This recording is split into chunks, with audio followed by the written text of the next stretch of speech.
Hello दोस्तों, आज अपन पढ़ेंगे महावीर प्रसाद द्विवेदी। द्विवेदी काल अपन पढ़ रहे थे। द्विवेदी काल का जो परिचित था उसकी विशेषता थी वो हो चुकी थी, तो अपन महावीर प्रसाद द्विवेदी के बारे में पढ़ेंगे। महावीर प्रसाद द्विवेदी जिनका जन्म हुआ था 1864 में दौलतपुर रायबरेली एमपी में हुआ था। सादगी सरलता व असलियत के कवि थे।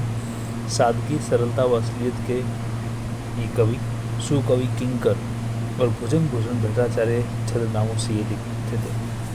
ये लिखते थे सुकवि किंकर और भुजंग भूषण भट्टाचार्य के छद्म नाम से लिखा करते थे। संपत्ति शास्त्र जो इनकी चर्चित पुस्तक है, ये अर्थशास्त्र विषय ज्ञान संबंधी है। संपत्ति शास्त्र की भूमिका 1908 में सरस्वती पत्रिका में संपादित प्रकाशित हुई। और संपत्ति जो शास्त्र है इसकी जो 1908 में जो इसकी भूमिका थी सरस्वती पत्रिका में संपादित हुई थी। प्रारंभ में सरस्वती पत्रिका का रुख प्रतिक्रियावादी था, लेकिन बाद में संपत्ति शास्त्र की भूमिका छपने के बाद राष्ट्रवादी हो गया। प्रारंभ में तो क्या था, ये प्रतिक्रियावादी थी, लेकिन जैसे संपत्ति शास्त्र इसमें छपती है तो उसके बाद ये राष्ट्रवादी इसमें स्वर आ जाता है। ये खड़ी बोली के प्रवर्तक प्रबल समर्थक रहे हैं। जो हमारे महावीर प्रसाद द्विवेदी हैं, ये खड़ी बोली के क्या रहे हैं, प्रबल समर्थक रहे हैं। ये मैथिली शरण गुप्त के साहित्यिक गुरु हैं। मैथिली शरण गुप्त ने लिखा है कि करते तुलसीदास भी कैसे मानस नाम, महावीर का यदि उन्हें मिलता नहीं प्रसाद। तो यहाँ पे जो महावीर हैं इस शब्द का अर्थ दो से अधिक है, यानी कि महावीर का मतलब एक महावीर प्रसाद द्विवेदी भी है, एक महावीर का मतलब हनुमान जी भी हैं। तो इस प्रकार से इसके कई अर्थ है, तो इसमें श्लेष अलंकार हैं। और ये पंक्ति किसकी, मैथिली शरण गुप्त की है। मैथिली शरण गुप्त के जो गुरु थे उनका नाम क्या था, महावीर प्रसाद द्विवेदी था।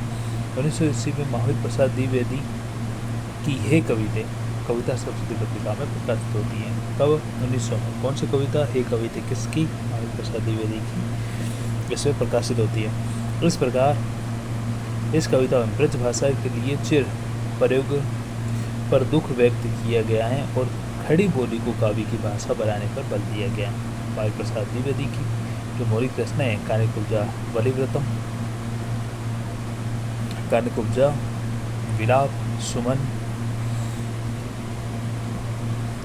तो सुमन इनकी क्या रहेगी, इम्पोर्टेंट रहेगी। समाचार संपादकत्व, देवी स्तुति शतक, नागरी, अबला विलाप और काव्य मंजूषा भी यहाँ पे इम्पोर्टेंट रहेगी, याद रखिएगा।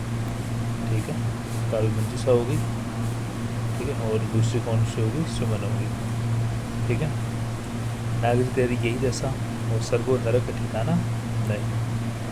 और इनकी प्रारंभिक दौर की कविता कौन कौन सी, तो ये कविते हैं, बलिव्रत हैं, विधि विडम्बना है, श्रीधर सप्तक हैं और कविता कलाप हैं। कविता कलाप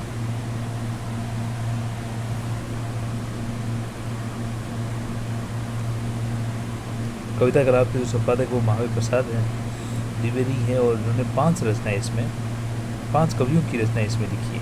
महावीर प्रसाद द्विवेदी के बीच में रचना मिलती है, मैथिली शरण गुप्त की भी मिलती है, कांता प्रसाद गुरु की मिलती है, नाथुराम शर्मा शंकर की मिलती है और राय देवी प्रसाद पूर्ण की मिलती है। द्विवेदी जी के अनुदित कहानी भ्रतरी के वैराग्य शतक का अनुवाद विनय विनोद नाम से किया। ध्यान रखना, कविता कलाप है, इसमें 5 कवियों की रचना मिलती है। महावीर प्रसाद द्विवेदी, मैथिली शरण गुप्त, कांता प्रसाद गुरु, नाम नाथुराम शर्मा जिन्हें शंकर भी कहते हैं, नाथुराम शर्मा शंकर और राय देवी प्रसाद पूर्ण। द्विवेदी जी के अनुदित काव्य भ्रतरी के वैराग्य शतक का अनुवाद इन्होंने किस नाम से किया है, विनय विनोद नाम से किया है। जयदेव के गीत गोविंद का अनुवाद किस नाम से किया है, तो बिहार वाटिका नाम से। और भरतहरि के श्रृंगार शतक का अनुवाद इन्होंने किया है स्नेह माला नाम से। संस्कृत के श्री महिम्न स्रोत का इसी नाम से अनुवाद किया है। और गंगा लहरी जो है पंडित जगन्नाथ की का अनुवाद भी इन्होंने इसी नाम से किया है। कालिदास के ऋतु संहार का ऋतु तरंगिणी नाम से किया, और कालिदास के कुमार संभव के 5 सर्गों का अनुवाद इन्होंने किया है कुमार संभव सार नाम से। कालिदास के कुमार संभव के 5 सर्गों का अनुवाद किया है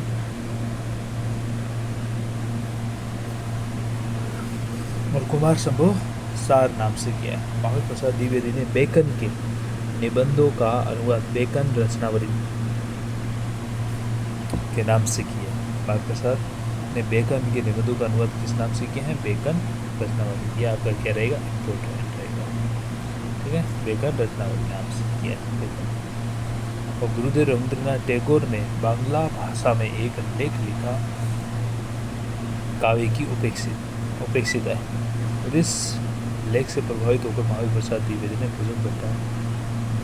भुजंग भट्टाचार्य के छद्म नाम से क्या लिखा? कवियों की उर्मिला विषय उदासीनता, ठीक है। ये तो की उपाधि है। इस उपाधि से इन्होंने लिखा कवियों की उर्मिला विषय उदासीनता। और इसी का कवियों की उर्मिला विषय उदासीनता निबंध जो कि 1908 में कभी कहाँ पे इसमें छपा? सरस्वती प्रकाश हुआ। बाद में यही मैथिली संस्कृत का क्या रहा? साकेत लिखने का आधार रहा। साकेत जिसका सही अर्थ क्या होता है? अयोध्या, ठीक है। अयोध्या इसका अर्थ होता है। और साकेत का तो पुराना नाम था उर्मिला उताप था, ठीक है। उर्मिला उताप इसका पूर्ण नाम था। प्रिय प्रवास का पूर्ण नाम था ब्रजांगना विलाप। महावीर प्रसाद द्विवेदी आचार्य शुक्ल छायावाद की कटर, ये दोनों ही क्या थे? कटर रहे हैं, आलोचक रहे हैं। और महावीर प्रसाद द्विवेदी और आचार्य शुक्ल छायावाद के कटर आलोचक रहे।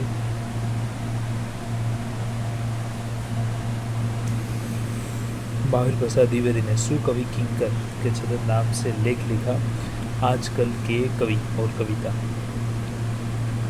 किस उपाधि से लिखा है इन्होंने? किस छद्म नाम से लिखा है? तो सुकवि किंकर नाम से लिखा, आजकल के कवि और कविता। इस निबंध महावीर प्रसाद ने छायावाद की गहरी आलोचना की।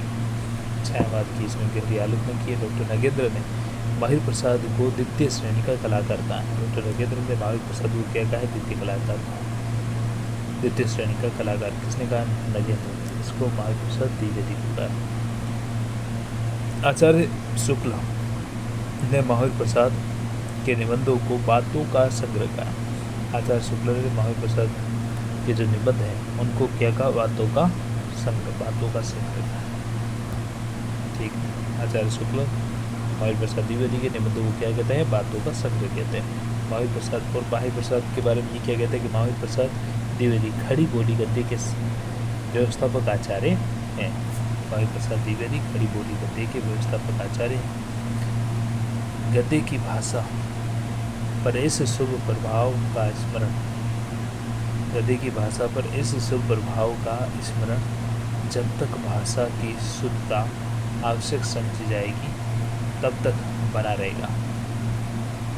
एक तो बाकी इन्होंने क्या बोला है इनके बारे में कि महावीर प्रसाद द्विवेदी खड़ी बोली गद्य के व्यवस्थापक आचार्य हैं। दूसरा बोला कि गद्य की भाषा पर इस शुभ प्रभाव का स्मरण जब तक भाषा की शुद्धता आवश्यक समझ जाएगी तब तक बना रहेगा। महावीर प्रसाद द्विवेदी की काव्य संवेदना में देशभक्ति का भाव, अध्यात्म का भाव, समाज व देशभक्ति की अधोगति व चिंता का भाव, समाज सुधार की चेतना, हास्य व्यंग्य परक भाव आदि भाव दृष्टिगोचर होते हैं। हिंदी भाषा और व्याकरण के एक बड़े संशोधनकर्ता के रूप में महावीर प्रसाद द्विवेदी को याद किया जाता रहेगा। हे कविते कविता की पंक्ति है, सुर में रूपे रस राशि रंजित। क्या है पंक्ति? सुर में रूपे रस राशि रंजित, ठीक है। ये इनकी क्या है? पंक्ति है। और द्विवेदी काल के कवि कौन कौन हुए हैं? तो श्रीधर पाठक है जो समतावादी, और आपके रामनारायण त्रिपाठी और मुकुटधर पांडे। मुकुटधर पांडे का जन्म कब हुआ? 1895 में। रामनारायण त्रिपाठी का हुआ 1889 और श्रीधर पाठक का हुआ 1859। यानी कि महावीर प्रसाद द्विवेदी से भी बड़े कौन है? श्रीधर पाठक है।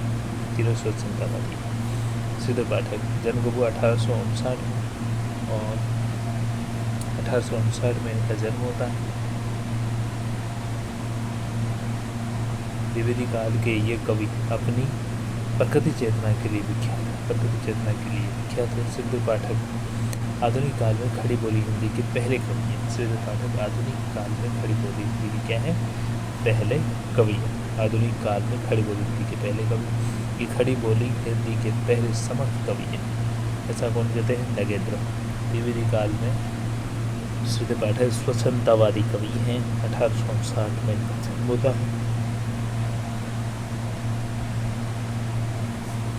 द्विवेदी काल के ये वे कवि हैं जो अपनी प्रकृति चेतना के लिए विख्यात है।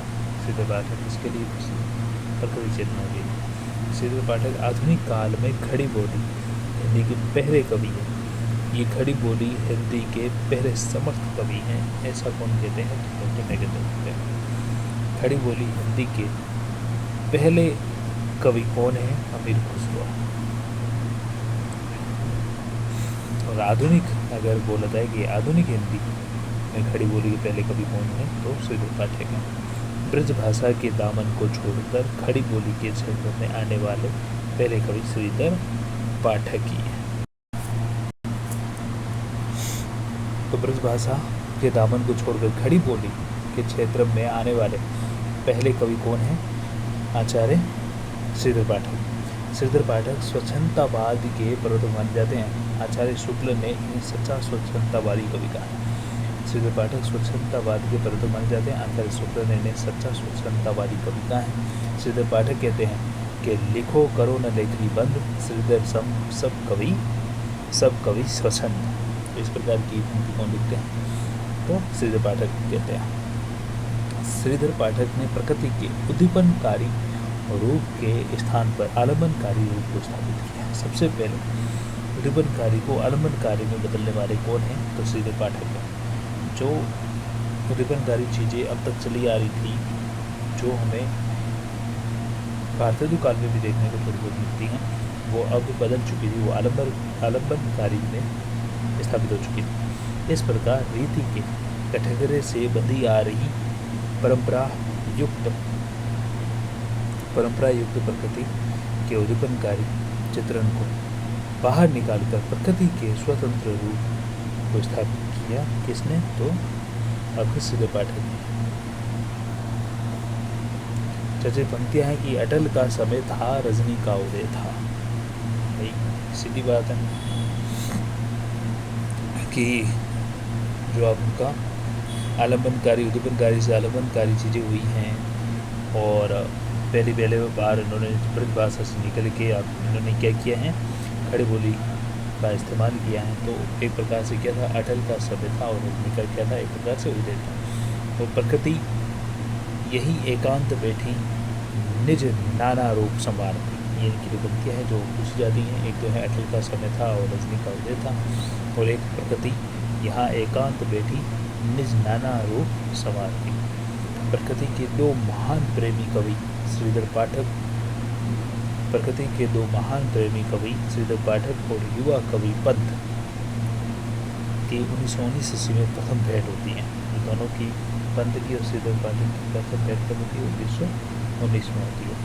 इसी वर्ष पंत की प्रथम कविता प्रथम रश्मि का क्या होता है, प्रकाशन होता है। पंत की प्रथम कविता कौन सी आती है इस समय, प्रथम रश्मि आती है। कब आती है, 1919 में। श्रीधर पाठक और युवा कवि कौन थे, पंत की किताब होती है। महावीर प्रसाद द्विवेदी जिससे पहले ही खड़ी बोली के रचनात्मक सवाल से जो व्यक्ति जूझे हैं, वो श्रीधर पाठक है। श्रीधर पाठक ने मौलिक और अनुदित दोनों प्रकार की रचनाएं लिखी हैं। जैसे उनकी मौलिक रचना में देखो गुणवंत हेमंत, मौलिक रचनाओं में देखे गुणवंत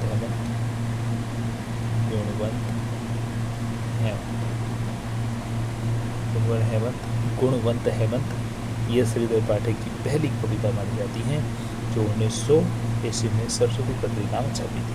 जो 1900 ईस्वी में किसमें छपी थी, सरस्वती पत्रिका में छपी। मैथिली शरण गुप्त की खड़ी बोली की पहली कविता सरस्वती पत्रिका में प्रकाशित हुई थी।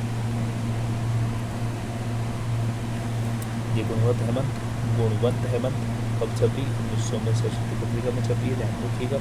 मैथिली शरण गुप्त की खड़ी बोली की पहली कविता सरस्वती पत्रिका में प्रकाश हुई, उसका नाम था हेमंत। मैथिली शरण गुप्त की क्या है? हेमंत। और हेमंत इनकी छपती है 1905। ठीक है। आचार्य शुक्ल का सरस्वती पत्रिका में प्रकाशित पहला निबंध साहित्य 1904 ईस्वी में प्रकाशित हुआ। आचार्य शुक्ल का सरस्वती पत्रिका में प्रकाशित पहला निबंध साहित्य 1904 ईस्वी में प्रकाशित हुआ। ये शुक्ल जी का अनुदित निबंध है। न्यूमैन के लिटरेचर का अनुवाद। न्यूमैन के लिटरेचर का क्या है? अनुवाद। न्यूमैन के लिटरेचर का अनुवाद है। आचार्य शुक्ल का सरस्वती पत्रिका में प्रकाशित पहला निबंध क्या है? साहित्य। आचार्य शुक्ल का सरस्वती पत्रिका में प्रकाशित पहला निबंध क्या है? साहित्य। कब छपता है? 1904 में। ठीक है। और न्यूमैन के लिटरेचर का अनुवाद। जगत सच्चाई सार 51 पदों की लंबी कविता है। जगत सच्चाई सार 51 पदों की क्या है? लंबी कविता है। जब इनकी गुणवत्ता हेमंत हो गई, दूसरी क्या होगी? जगत सच्चाई सार हो गई। और इसकी पंक्ति है जगत है सच्चा धनिक न कच्चा समझो बच्चा इसका ग्रेड। ये इनकी पंक्ति पूछी जाती है। जगत सच्चाई सार की पंक्ति है, 51 पदों की लंबी कविता है। और स्वर्गीय वीणा, स्वर्गीय वीणा भी इनकी रचना है। स्वर्गीय वीणा और कश्मीर सुषमा सिद्ध पाठक की मनोविनोद राजभक्ति का स्वर। और स्वर्गीय वीणा एक रहस्यवादी कविता है। फिर कश्मीर सुषमा हो गया, मनोविनोद ये राजभक्ति का स्वर इसमें होता है। जो द्विवेदी काल में क्या है? अपवाद है। वैसे तो द्विवेदी काल में क्या चलती है? राष्ट्रभक्ति चलती है। ठीक है, देशभक्ति चलती है, लेकिन राजभक्ति का इसमें मिल जाती है मनोविनोद, जो सिद्ध पाठक की एक रचना है। इसके बाद में भारत संगीत या भारत गीत, ये देशभक्ति की कविताओं का संग्रह है। इसकी पंक्तियाँ हैं कुछ जैसे कि निज भाषा बोलो लिखो पढ़ो सब लोग सिद्ध पाठक। निज भाषा बोलो लिखो पढ़ो सब लोग। और वंदनीय यह देश जहाँ देश निज अभिमानी हो। और वंदनीय देखो, जैसे ये पंक्ति बहुत शानदार पंक्ति है इनकी कि वंदनीय वह देश जहाँ के देशी निज अभिमानी हो, और निंदनीय वह देश जहाँ के देशी निज अज्ञानी हो। वो निंदनीय होंगे जो कि अज्ञानी है। देहरादून वनाष्टक और धन विजय ये इनकी क्या है? रचनाएं होगी। और विराष्टक इसकी जगन्नाथ दास रचना। धनाष्टक धन विजय वनाष्टक इनकी लेगी। विराष्टक किसकी है? जगन्नाथ दास रत्नाकर की। ठीक है, तो याद रखिएगा। देहरादून वनाष्टक धन विजय। विराष्टक किसकी है? जगन्नाथ दास रत्नाकर की है। तो आप देख लो इनकी और कौन सी रचना। तो भारत संगीत या भारत गीत, मनोविनोद, कश्मीर सुषमा, स्वर्गीय वीणा और जगत सच्चाई सार, जिसमें 51 पदों की लंबी कविता मिलती है। जगत है सच्चा धनिक बच्चा। और पहली इनकी है जो हेमंत। और हेमंत नाम से किसकी है? तो आपकी मैथिली शरण गुप्त की, जो 1905 में किसमें छपती हैं? आपके सरस्वती पत्रिका में छपती हैं। और साहित्य नाम का निबंध किसका है? तो आपके आचार्य शुक्ल का है। जो कब इनका छपता है? तो इनका 1904। इसके बाद में सिद्ध पाठक के अनुदित कार्य जैसे कि अंग्रेजी कवि हुए हैं थॉमस ग्रे की रचना है शेफर्ड एंड फिलोसफर। ठीक है, अंग्रेजी कवि हुए हैं जिनका नाम है थॉमस ग्रे। इनकी रचना है शेफर्ड एंड फिलोसफर का अनुवाद इन्होंने किया है शेफर्ड एंड फिलोसफर। गडरीय और दार्शनिक शास्त्री नाम से इन्होंने अनुवाद किया है। थॉमस ग्रे की रचना शेफर्ड एंड फिलोसफर अनुवाद इन्होंने गडरीय और दार्शनिक शास्त्री नाम से किया। गोल्डस्मिथ की रचना है हर्मिट। इसका अनुवाद इन्होंने किया है एकांतवासी योगी नाम से किया है, जो 1886 में इनकी प्रकाशित हुई है, या 1886 में इन्होंने जिसका अनुवाद किया है। गोल्डस्मिथ की हर्मिट जो रचना है इसका एकांतवासी योगी। थॉमस ग्रे की शेफर्ड और फिलोसफर का गडरी और दार्शनिक शास्त्री के नाम से किया। गोल्डस्मिथ की रचना है डिजर्टेड विलेज। एक और की रचना है डिजर्टेड विलेज जिसका अनुवाद इन्होंने किया उजड़ ग्राम, डिजेटेड विलेज उजड़ ग्राम नाम से इन्होंने ब्रज भाषा में किया है। जैसे तो ये खड़ी बोली की सारी चीज़ें करते लगे, ये ब्रज भाषा में इन्होंने किया। और गोल्ड स्मिथ की एक और रचना है द ट्रेवलर, और इसका अनुवाद ये करते हैं श्रांत पथिक। द ट्रेवलर क्या करते हैं, श्रांत पथिक। श्रीधर पाठक ने कालिदास की रचनाओं का भी अनुवाद किया है। आप पढ़ेंगे राम नरेश त्रिपाठी। राम नरेश त्रिपाठी का जन्म होता है 1890 जौनपुर के कोयरीपुर गांव में। जौनपुर के कोयरीपुर गांव में इनका जन्म होता है। कविता कौमुदी से राम नरेश त्रिपाठी, श्रीधर पाठक का जन्म कब हुआ था, तो 1859 में हुआ था। इनका है 1889, ठीक है। कहाँ पे जन्म हुआ, जौनपुर के कोरई गांव में। इनकी प्रसिद्ध रचना क्या है, तो कविता कौमुदी। कविता कौमुदी राम नरेश त्रिपाठी है। ये राम नरेश त्रिपाठी है। राम नरेश वो नहीं है, राम नरेश प्रसाद वाले वो नहीं है, ठीक है। ये राम नरेश त्रिपाठी, राम प्रसाद मिश्र वो नहीं है। और आचार्य शुक्ल जब इतिहास लेखन कर रहे थे तब उस समय राम नरेश त्रिपाठी की कविता क्या आई थी, कविता कौमुदी के 2 भाग प्रकाशित हो चुके थे। राम नरेश त्रिपाठी जब इतिहास का लेखन कर रहे थे तो कविता कौमुदी जो राम नरेश त्रिपाठी की हैं, इसके कितने भाग प्रकाशित हो चुके थे, 2 भाग। लेकिन वर्तमान में इसके 8 भाग आ चुके हैं। कविता कौमुदी के कितने भाग आ चुके हैं, 8 भाग आ चुके हैं। इसके दूसरे भाग में ग्राम गीतों का बहुत सुंदर संकलन है, तो इसका दूसरा भाग है, उसमें ग्राम गीत मिलते हैं, गाँव के गीत मिलते हैं, उसका सुंदर संकलन मिलता है। कविता कौमुदी उर्दू, हिंदी, संस्कृत, बांग्ला आदि भाषाओं के ग्राम गीतों का संकलन मिलता है। कविता कौमुदी है, इसमें उर्दू, हिंदी, संस्कृत, बांग्ला अनेक भाषाओं के क्या मिल जाएंगे, अनेक भाषाओं में ग्राम गीत मिल जाएंगे। और राम नरेश त्रिपाठी ने गांव में घूम कर अत्यंत परिश्रम पूर्वक ढंग से कविता कौमुदी क्या की है, संकलन किया। भाई ग्राम गीत है तो उनको गाँव में घूमना पड़ा, ठीक है। घूम कर इन्होंने अत्यंत परिश्रम किया और किसकी रचना करी है, कविता कौमुदी करी है। और राम नरेश त्रिपाठी की अन्य रचनाएं तो देखो, जैसे कि मिलन, राम नरेश त्रिपाठी की है, ठीक है। ये आपको 4 रचनाएं एक साथ याद रखनी है। मिलन, ठीक है। मिलन के लिए पथ पर कौन निकल पड़ती हैं, पथ पर कौन निकल पड़ती है, मानसी निकल पड़ती है। और ऐसा ये कब निकलती हैं, अपने स्वप्न में निकलती है, रियल में नहीं निकली हैं, ठीक है। मिलन के लिए, अपने प्रेमी से मिलन के लिए पथ पर कौन निकला है, मानसी निकली है। और ये कहाँ पे निकली हैं, तो अपने स्वप्न में निकली हैं, रियलिटी में नहीं। तो ये 1900 मिलन की बात है। भाई खतरा तो है ही, मिलना है तो एक खतरा है, तो मिलन 1917 में।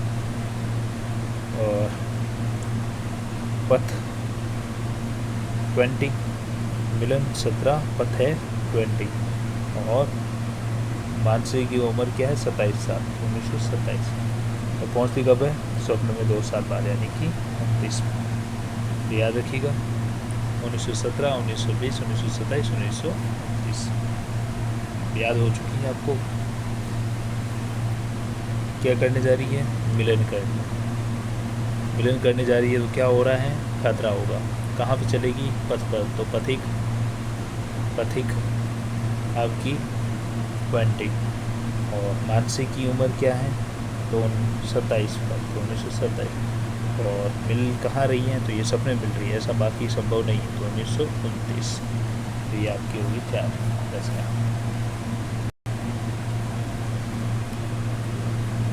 इसके बाद में मिलन, पथिक और स्वप्न, मिलन, पथिक और स्वप्न, बीच में मानसी रहेगी। ये खंड काव्य है, मानसी को छोड़ वो खंड काव्य है, वो खंडित नहीं है, खंडित नहीं का नहीं है, वो खंड काव्य नहीं है।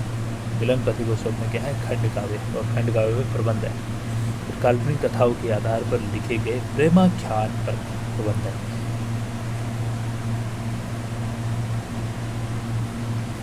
काल्पनिक कथाओं के आधार पर लिखे गए ये कैसे हैं, प्रेमाख्यान परक प्रबंध है।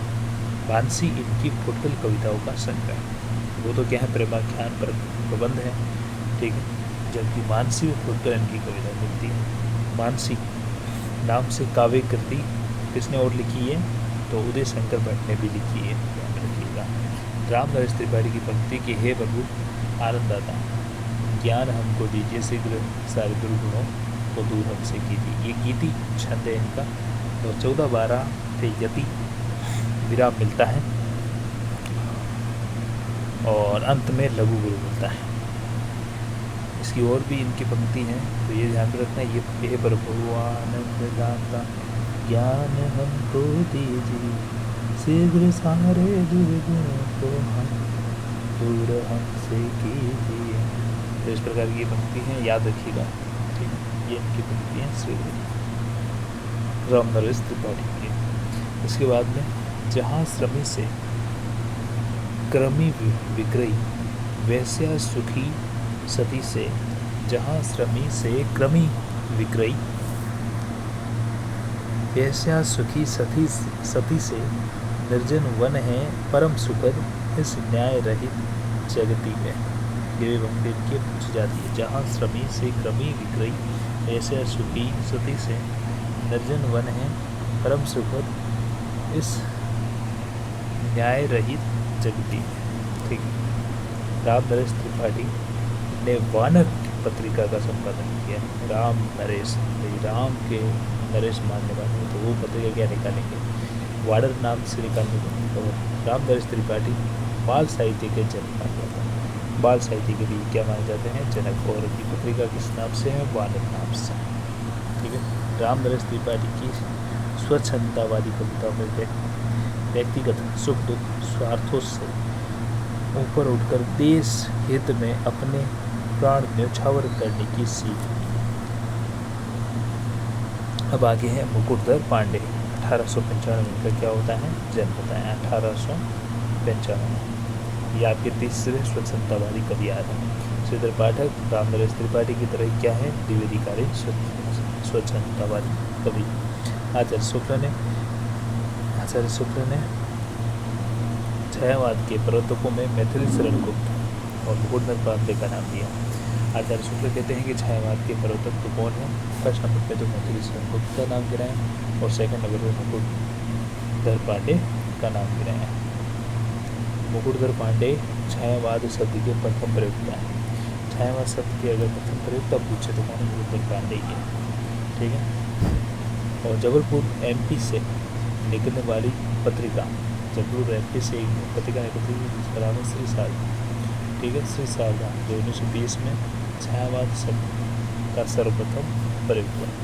पूछ ले कि भाई छायावाद शब्द का प्रयोग सबसे पहले किस पत्रिका में हुआ? तो श्री शारदा। कहाँ से निकलती थी? कब निकलती थी? 1920 में ये निकली थी। कहाँ से? तो ये निकली थी आपके जबलपुर MP से। जबलपुर MP से की पत्रिका निकलती थी श्री शारदा। 1920 में छायावाद शब्द का सर्वप्रथम प्रयोग किया। ये आपका इम्पोर्टेंट रहेगा कि छायावाद के प्रवर्तकों में फर्स्ट नंबर आचार्य शुक्ल किसको मानते हैं? तो मैथिली शरण गुप्त को मानते हैं। सेकेंड नंबर किसे मानते हैं? मुकुटधर पांडे को मानते हैं।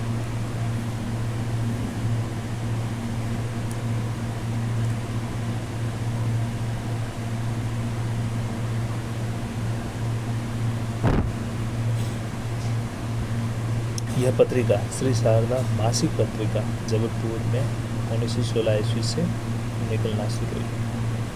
मासिक पत्रिका के रूप में ये कब से निकलनी शुरू हुई? 1916 में। संपादक श्री शारदा का कौन था? तो नर्मदा प्रसाद मिश्र। ठीक है। और द्वारका प्रसाद मिश्र और सालग्राम द्विवेदी ये इसके संपादक रहे। श्री शारदा के संपादक कौन रहे? तो नर्मदा प्रसाद मिश्र, द्वारका प्रसाद मिश्र, सालग्राम द्विवेदी। रचना प्रेम बंधन।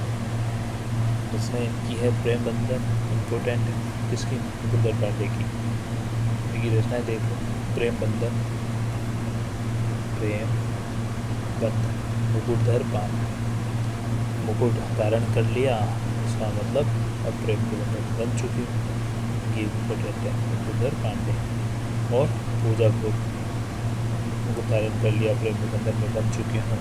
अब भाई पूजा के लिए क्या चाहिए, बिना अच्छे काम का पूजा के लिए फूल चाहिए, आंसू गिराने की ज़रूरत नहीं है उनकी आंसू भी। अब तो बस कानन कुसुम चाहिए, बस कानन कुसुम, कुसुम का मतलब भाई फूल हो गया, ठीक है। और प्रसाद रुद्रांशु 1925 में रची, प्रसाद ने भी आंसू नाम से रचना लिखी है। मुकुटधर पांडे की कविताओं को पढ़ते समय छायावादी कविता का पूर्वाभास होने लगता है। मुकुटधर पांडे की जब कविता को पढ़ते हैं तो छायावादी कविता का पूर्वाभास हो जाता है। ये कविता काल के सर्वश्रेष्ठ प्रगीतकार माने जाते हैं। ये द्विवेदी काल के सर्वश्रेष्ठ प्रगीतकार माने जाते हैं। इनकी कविताओं में छायावादी ढंग की भावनात्मकता, सौंदर्यानुभूति, रहस्यात्मकता, आंतरिक अनुभूति के दर्शन हो जाते हैं। क्योंकि वापिस एक बार रचना देख सकते कौन कौन सी हैं। तो एक तो है प्रेम बंधन, मुकुट धारण करके प्रेम बंधन बन चुके हैं, ठीक है, बड़ी अच्छी बात है। तो क्या लाओ भाई, पूजा के फूल लाओ, पूजा के फूल चढ़ाओ, और आंसू बहाने की जरूरत नहीं है, आंसू 1916 में आती है। और उसके बाद कानन कुसुम, आंसू नाम से 1925 में किसकी आ चुकी हैं, प्रसिद्ध प्रसाद की प्रसिद्ध कविता आ चुकी है। और द्विवेदी काल के अन्य कवि देखे तो नाथूराम शर्मा शंकर, नाथूराम शर्मा शंकर, इनका जन्म होता है 1859 में, इनका भी जन्म 1859 में होता है। इनकी रचनाएं हैं, इनकी पहले उपाधि देख लीजिए। इनकी उपाधि है कविता कामिनी कांत, भारतेंदु प्रकाश और साहित्य सुधाकर, ये इनकी उपाधियाँ, ठीक है। कौन कौन सी, कविता कामिनी कांत, भारतेंदु प्रकाश, साहित्य सुधाकर। साहित्य सुधाकर कौन, नाथूराम शर्मा शंकर। भारतेंदु प्रगेंदु कौन, नाथूराम शर्मा शंकर। कविता कामिनी कांत कौन, कविता कामिनी कांत कौन, तो नाथूराम शर्मा शंकर। देशभक्तों, ये तो उनके पहले पढ़ चुके हैं। देशभक्त वीरों मरने से निकलना होगा। अब इनकी रचना देखो तो पहली की इम्पोर्टेंट है गर्भरंडा रहस्य, गर्भरंडा रहस्य, ये इनकी प्रबंध रचना है। और समाज सुधार नव जागरण के स्वर, इस रचना में देखे जा सकते हैं विधवा जीवन की मार्मिकता को उजागर किया गया। समाज सुधार नव जागरण के स्वर इस रचना में देखे जा सकते हैं, और विधवा जीवन की मार्मिकता को उजागर किया गया, ठीक है। गर्भरंडा रहस्य, विधवा विवाह रहस्य मिल जाता है, समाज सुधार की बात मिल जाती है, नव जागरण के स्वर भी मिल जाते हैं। इसके बाद में अनुराग रत्न है, शंकर सरोज, भाई शंकर तो उनका नाम है, तो ये तो याद आपको याद है, ये शंकर सरोज सर्वस्व है। बाकी इनको याद आपको करना है। अनुराग एक है, अनुराग रत्न एक है आपकी गर्भरंडा रहस्य। प्रारंभ में इनकी कविता ब्राह्मण पत्रिका में प्रकाशित होती है। ब्राह्मण पत्रिका वही जो प्रताप नारायण मिश्र की है, ठीक है, प्रताप नारायण मिश्र की।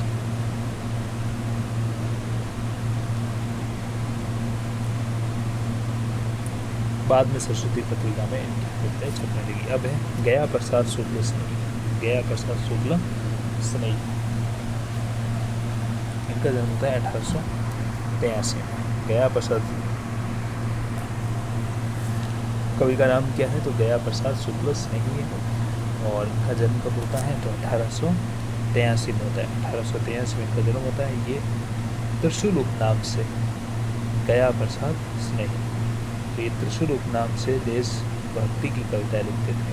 गया प्रसाद स्नेही ये किस उपनाम से लिखते थे, त्रिशूल उपनाम से। इनका जन्म कब होता है, 1883 में होता है, तो ध्यान में रखिएगा।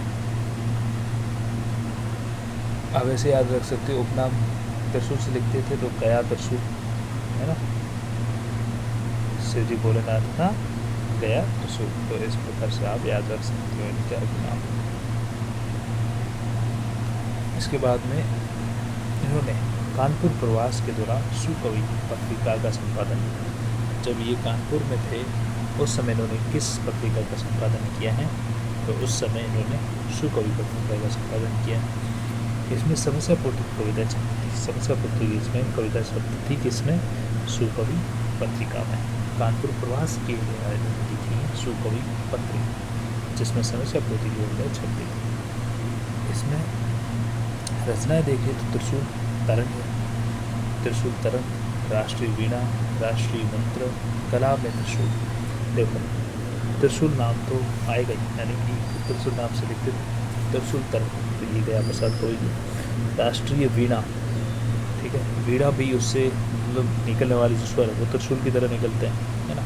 राष्ट्रीय मंत्र, मंत्र जब मुँह से निकलता है तब भी वो त्रिशूल की तरह। कला में त्रिशूल हो गई है। कुसुमांजलि, कुसुमांजलि ये याद रखिएगा, कुसुमांजलि किसके हैं? ज्ञा प्रसाद मिश्र।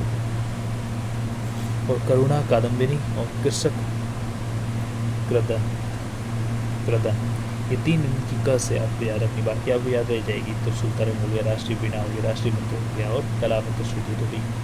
बाकी आपको तीन और याद रखनी है। एक तो है कुसुमांजलि, ठीक है, एक तो कुसुमांजलि हो गया, एक हो गया आपका करुणा कादम्बिनी,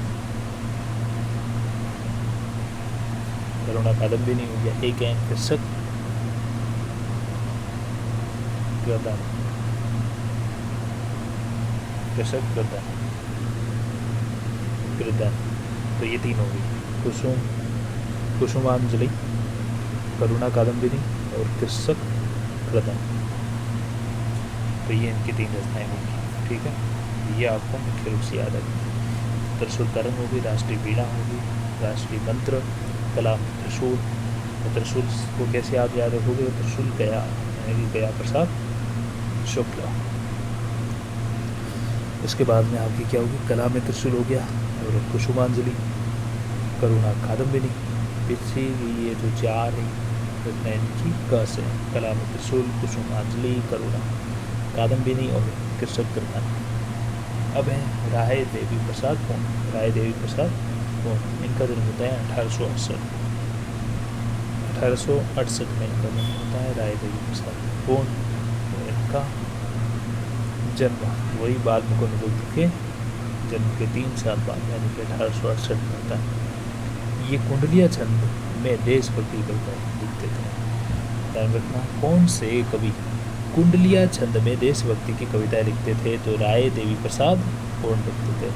जन्म का होता है 1868 में। तो स्वदेशी कुंडल की रचना देखो तो स्वदेशी कुंडल है, ये 1910 में आती है।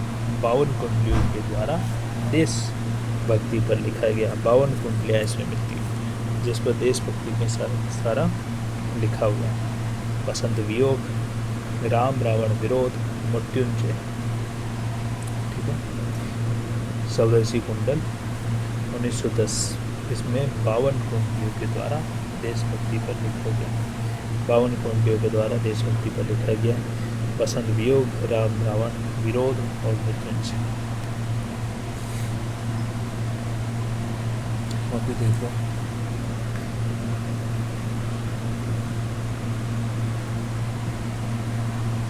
आपके राय देवी प्रसाद पूर्ण जो है जन्म 1868 में होता है। देशभक्ति की कविता इन्होंने कुंडलिया में लिखी है, इनकी रचना है स्वदेशी कुंडल, ठीक है। कुंडलिया लिखी है कितनी? इसमें 52 कुंडल से कुंडलिया, स्वदेशी कुंडल। और फिर लिखी है वसंत वियोग, फिर राम रावण विरोध, फिर मृत्युंजय। उन्होंने कालिदास के मेघदूत का खड़ी बोली में सरस अनुवाद किया, धाराधर धावन शीर्षक से किया। कालिदास की कौन सी रचना? मेघदूत का खड़ी बोली में सरस अनुवाद किया है, नहीं अच्छा अनुवाद किया है, धाराधर धावन शीर्षक से किया। धाराधर धावन, धाराधर धावन, भाई सीधी सी बात है, मेघ वर्षण की तो धाराधर पानी का सेवा, ठीक है ना, तो धाराधर धावन। अब आगे है रामचरित उपाध्याय, रामचरित उपाध्याय नाम से हुए हैं रचनाकार, जिनका जन्म होता है 1872 में, ठीक है। 1872 में किसका जन्म हुआ? रामचरित उपाध्याय का। रामचरित चिंतामणि नाम से मैंने महाकाव्य लिखा है, रामचरित चिंतामणि, रामचरित उपाध्याय का नाम। और इन्होंने एक महाकाव्य प्रबंध लिखा है रामचरित चिंतामणि, रामचरित चिंतामणि और सुक्ति मुक्तावली दोनों इम्पोर्टेंट। रामचरित उपाध्याय 1872 में जन्म हुआ। रामचरित चिंतामणि की घटना एक है सुक्ति मुक्तावली, रामचरित चिंतामणि, रामचरित चिंतामणि महाकाव्य प्रबंध है। सुक्ति मुक्तावली है, ये अपने सुक्तियों के लिए, सुक्ति मुक्तावली में क्या है, सुक्तियाँ, और सुक्तियों के लिए प्रसिद्ध है। इन्होंने सुक्तियों में देशभक्ति की कविताएँ लिखी है, सुक्तियों में इन्होंने देशभक्ति की कविता लिखी है, तो रामचरित उपाध्याय में। और राष्ट्र भारती होगी, देवदूत होगी, और देवसभा होगी, और विचित्र विवाह होगी। राष्ट्र भारती, देवदूत, देवसभा, विचित्र प्रवाह। अजय सिंह उपाध्याय हरियोध 1865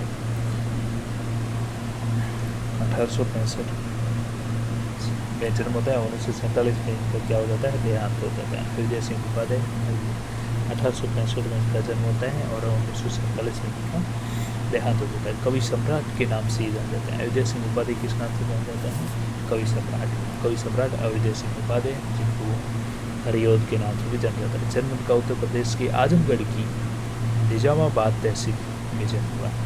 उत्तर प्रदेश के आजमगढ़ की निजामाबाद कब जन्म हुआ, 1865 में, मृत्यु कभी 1947 में।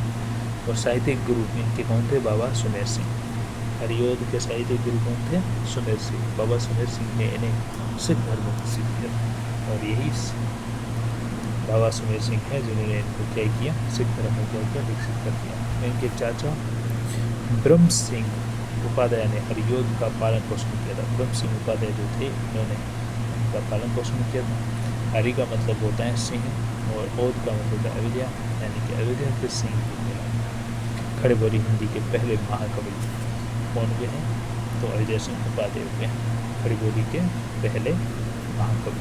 हरियोध की रचना है जिसका नाम है प्रिय प्रवास, ठीक है, और ये प्रकाशित हुई है 1914 में। खुद का जन्म कब हुआ है, 1865। ये खड़ी बोली हिंदी का पहला महाकाव्य है प्रिय प्रवास, अजय सिंह उपाध्याय, कब आया, 1914 में। ये खड़ी बोली हिंदी का पहला महाकाव्य है। इसी रचना के आधार पर क्या कहलाए, महाकवि कहलाए। दिवस का अवसान समीप था, गगन था कुछ लोहित हो चला, तरु शिखा पर भी अब राजती कमलिनी कुल वल्लभ की प्रभा। दिवस का अवसान समीप था, गगन था कुछ लोहित हो चला, तरु शिखा पर भी अब राजती। ये पंक्ति है आपके प्रिय प्रवास में। दिवस का अवसान समीप था, गगन था कुछ लोहित हो चला, तरु शिखा पर भी अब राजती कमलिनी कुल वल्लभ की प्रभा। ये द्रुत विलंबित छंद है, इसके प्रत्येक छंद में 12 वर्ण आते हैं। ध्यान रखना, द्रुत विलंबित जो छंद है, या फिर सेकंड की फर्स्ट रेट में नहीं है, तो इसके प्रत्येक चरण में क्या रहते हैं, 12 वर्ण रहते हैं। चरण में नगण भगण ग्रहण का एक निश्चित क्या रहता है, क्रम होता है। और प्रारंभ में प्रिय प्रवास का नाम क्या था, प्रजांगना विलाप था। प्रारंभ में इसका नाम क्या था, प्रजांगना विलाप, बाद में क्या कर दिया, प्रिय प्रवास। माहिर प्रसाद द्विवेदी ने सुझाव दिया था। तो प्रिय प्रवास नाम रखने का भी किसने दिया है, माहिर प्रसाद द्विवेदी ने उनको सुझाव दिया है।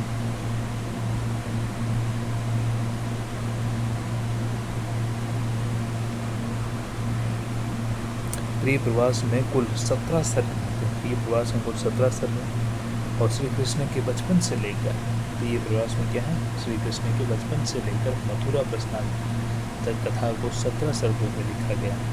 आचार्य शुक्ल ने प्रिय प्रवास में प्रेम की गूढ़ अंतर्दशा का उद्घाटन तो माना है, लेकिन इसमें घटना विविधता या घटना बहुलता का अभाव मिलता है, घटना सीमितता मिलती है। इसलिए रामचंद्र शुक्ल इसे अच्छा महाकाव्य तो क्या अच्छा प्रबंध भी नहीं मानता है। आचार्य शुक्ल ने इन रचनाओं के महात्म्य को अस्वीकार किया। ये इसको अच्छा महाकाव्य के अच्छा प्रबंध भी नहीं मानते। क्यों नहीं मानते हैं, तो इसमें गूढ़ भावी देखो आचार्य शुक्ल ने प्रिय प्रवास में प्रेम की गूढ़ अंतर्दशा का उद्घाटन तो माना है, लेकिन इसमें घटना विविधता या घटना बहुलता का अभाव मिलता है, घटना क्षीणता मिलती है। इसलिए रामचंद्र सूत्र से अच्छा महाकाव्य तो क्या अच्छा प्रबंध भी नहीं मानते। आचार्य शुक्ला ने इन रचनाओं के महाकाव्य को अस्वीकार किया। एक तो प्रिय प्रवास जो कि जय सिंह उपाध्याय की एक साकेत तो 1931 में आती है और संस्कृत की है, रामायण 1935 में आती है, आपके प्रसाद की है। इन तीनों रचनाओं को मंगला प्रसाद पारितोषिक मिला है, फिर भी इन तीनों को ये अस्वीकार करते हैं किस रूप में, महाकाव्य को। प्रिय प्रवास की भाषा संस्कृत निष्ठ, तत्सम प्रदान, खड़ी बोली हिंदी। प्रिय प्रवास की भाषा कैसी है, संस्कृत निष्ठ, तत्सम प्रदान और खड़ी बोली हिंदी। तो प्रिय प्रवास में राधा जी के वियोग श्रृंगार के साथ साथ यशोदा जी का जो वात्सल्य का सुंदर चित्रण हुआ है। प्रिय पति वो मेरा, ये जैसे कि यशोदा में यहाँ पे इस यशोदा की पंक्ति है इस प्रिय प्रवास के द्वारा माध्यम से कि प्रिय पति वह मेरा प्राण प्यारा कहाँ है, दुख जल निधि डूबी का सहारा कहाँ है। तो इसमें वियोग श्रृंगार है, किससे वियोग होने का, तो श्री कृष्ण से वियोग होने का। ठीक है। प्रिय प्रवास, प्रिय पंक्ति पूछी जाती है, प्रिय प्रवास से ली गई है कि प्रिय पति, प्रिय प्रवास से याद रखिएगा, प्रिय पति वो मेरा प्राण प्यारा कहाँ है, दुख जन्म डूबी का सहारा था। तो इसमें क्या है आपका वियोग वात्सल्य रस। प्रिय प्रवास में संस्कृत के वर्णिक छंदों मदाक्रांता, वसंत तिल का, वंशस्थ, द्रुत विलंबित आदि छंदों का प्रयोग मिला है। तो इसमें आपके एक छंद क्या, कई छंद मिल जाते हैं प्रिय प्रवास में। एक तो मदाक्रांता मिल जाता है, वसंत तिल का मिल जाता है, वंशस्थ मिल जाता है, द्रुत विलंबित मिल जाता है। ये छंद इसमें देखने को मिल जाते हैं। प्रिय प्रवास को पढ़ते समय कालिदास के मेघदूत का मदाक्रांता छंद अनायास कानोपचंकृत होने लगता है। प्रिय प्रवास की राधा लोक हितकारी, परोपकारी, विश्व बंधुत्व के भावों से ओतप्रोत दिखलाई देती है। एक समाज सेविका बालिका के रूप में राधा जी का चित्रण किया गया। एक समाज सेविका बालिका के रूप में राधा जी का चित्रण किया गया। प्रिय प्रवास के आधार पर ही गणपति चंद्रगुप्त हरियोध को आधुनिक काल का सूरदास कहते हैं।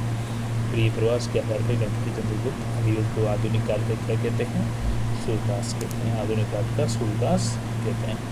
हरियोध हिंदी साहित्य सम्मेलन के 2 बार अध्यक्ष रहे। हिंदी साहित्य सम्मेलन के हरियोध कितने बार अध्यक्ष रहे, 2 बार अध्यक्ष रहे। हिंदी साहित्य सम्मेलन की स्थापना 1910 में होती है। पुरुषोत्तम दास टंडन ने प्रयाग इलाहाबाद में की। पुरुषोत्तम दास टंडन ने 1910 में प्रयाग जो आज इलाहाबाद है, इलाहाबाद जो पहले का लगता है प्रयागराज यूपी में, इसकी स्थापना की थी। इसके प्रथम जो अध्यक्ष रहे थे मदन मोहन मालवीय थे। हिंदी साहित्य सम्मेलन के प्रथम अध्यक्ष मदन मोहन मालवीय। पुरुषोत्तम दास टंडन हिंदी के प्रहरी कहलाते हैं। पुरुषोत्तम दास टंडन क्या कहलाते हैं, हिंदी के प्रहरी कहलाएंगे, क्योंकि हिंदी साहित्य सम्मेलन की स्थापना उनकी 1910 में की प्रयाग की।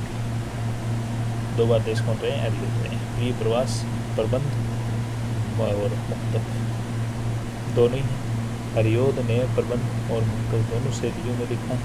हरियोध ने खड़ी बोली और ब्रज भाषा दोनों में ही काव्य रचनाएं लिखी। खड़ी बोली में भी लिखी और ब्रज भाषा दोनों में लिखी है।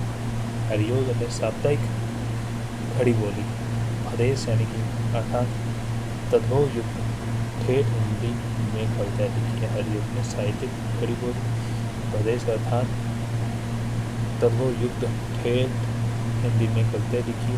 प्रारंभ में हरियोध ने ब्रज भाषा में इन मुक्तकों की रचना की। प्रेमाभू प्रवाश्रवण, प्रेमाभू वारिणी, प्रेमाभू प्रवाह, ये हरियोध ने ब्रज भाषा में की 3 नाम से। हरियोध ने मात्र 17 वर्ष की आयु में ब्रज भाषा में कृष्ण शतक की रचना की। तभी 17 वर्ष के थे हरियोध, तभी उन्होंने ब्रज भाषा में क्या लिखा था, कृष्ण शतक की रचना लिखी थी। उन्होंने कबीर वचनावली का भी संपादन किया। कबीर वचनावली का भी उन्होंने संपादन किया हरियोध ने तुलसीदास के बारे में बताएं कविता करके तुलसी न रसे कविता का रसे तुलसी की कला। ये पंक्ति कई बार पूछी जाती हैं। हरियोध की कविता है जो तुलसीदास के बारे में लिखी कि कविता करके तुलसी न रसे कविता का रसी कविता की कला। तो ये इनकी पंक्ति आपको याद रखनी। कविता करके तुलसी न बसे, कविता पारसी तुलसी की कला। ठीक है। हरिओम की प्रबंध रचना, और इनकी प्रबंध रचना है प्रिय प्रवास तो है ही। प्रबंध रचना महाकाव्य के रहता है 1914 में लिखा है।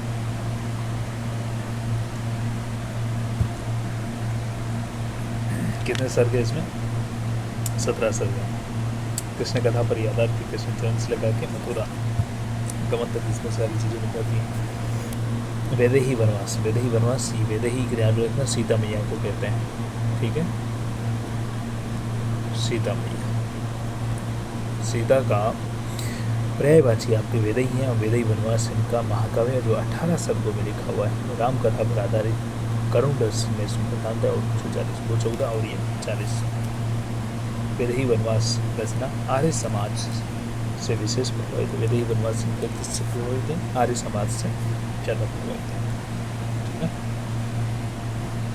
हरिओम की अन्य रचनाएं देखें तो चोखे, दो तो होगी वैदेही वनवास और प्रिय प्रवास इनकी इम्पोर्टेंट होगी। इसके अलावा चोखे चौपदे हो गए और चुभते चौपदे हो गए।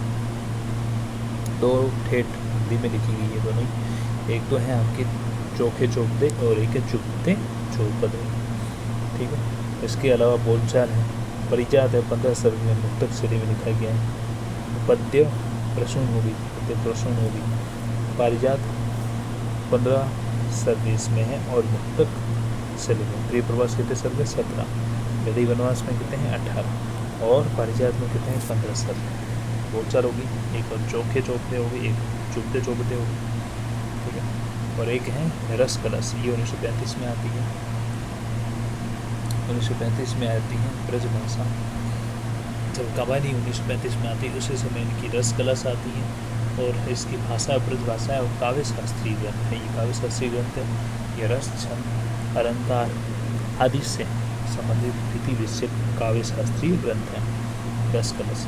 इसमें आपको क्या मिल जाते हैं? अलंकार मिल जाते हैं, रस मिल जाते हैं और रीति विषय की काव्य शास्त्रीय ग्रंथ। कौन सा? रस कलश। पारिजात, पारिजात में क्या है? पारिजात में 15 सर्ग है। ठीक है। और मुक्तक रचना है। इसके बाद चौके चौपदे और चुभते चुभते चौपदे, इन रचनाओं में ठेठ हिंदी का ठाठ देखा जा सकता है। चोखे चौपदे और चुभते चौपदे, इन रचनाओं में ठेठ हिंदी का ठाठ देखा जा सकता है। यहाँ मुहावरों की झड़ी लगी हुई है। मुहावरों की इसमें झड़ी लगी हुई है। यहाँ तद्भव और देशज हिंदी का प्रयोग हुआ है। हिंदी के साथ साथ अरबी फारसी के प्रचलित मुहावरों का स्थान मिलता है। चोखे चौपदे, चुभते चौपदे, इन रचनाओं में ठेठ हिंदी का ठाठ देखा जा सकता है। यहाँ मुहावरों की झड़ी लगी हुई है। और तद्भव देशज हिंदी का प्रयोग हुआ है। हिंदी के साथ साथ अरबी और फारसी भी यहाँ पर प्रचलित है। मुहावरों का भी यहाँ पर स्थान है। तो विशेषकर ठेठ हिंदी के ठाठ चोखे चौपदे में मिलता है। ठेठ हिंदी का ठाठ से मतलब चोखे चौपदे में मिलता है। तो हिंदी है तो चुभते चौपदे में होगा नहीं, तो चोखे चौपदे में होगा। अब इसकी देखो चोखे चौपदे में इनकी पंक्ति देखो। क्यों पले पीस कर किसी को, क्यों पले पीस कर किसी को, है बहुत बुरी पॉलिश तेरी, हम रहे चाहते तुझे पटाना, तो पेट तुझसे पटी नहीं मेरी। ये चोखे चौपदे से इनकी पंक्ति है। ठीक है। पते प्रसून में हरिओम की कविताओं का संग्रह मिलता है। पते प्रसून में भी हरिओम की कविताओं का संग्रह मिलता है। पते प्रसून और परिजात, परिजात इस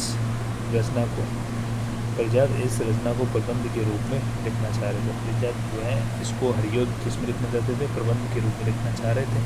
लेकिन ये रचना मुक्तक के रूप में ही प्राप्त होती है। यद्यपि इसमें 15 सर्ग मिल जाते हैं, तथापि पूर्वापर एक दूसरे पर संबंध नहीं मिलता। प्रत्येक सर्ग में अलग अलग विषय मिलते हैं, जैसे पृथ्वी, आकाश, प्रकृति, महापुरुष।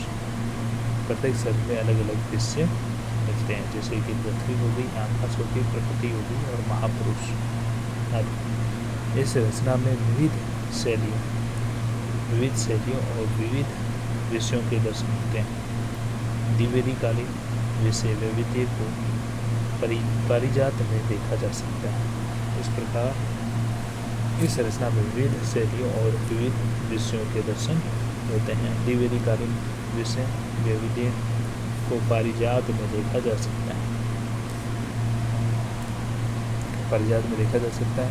नासिर शर्मा का चर्चित उपन्यास पारिजात है, ठीक है, तो इनका भी पारिजात है और नासिर शर्मा का भी है, जो 2016 में इसे साहित्य अकादमी पुरस्कार। नासिर शर्मा को 2016 में इसको क्या मिला था?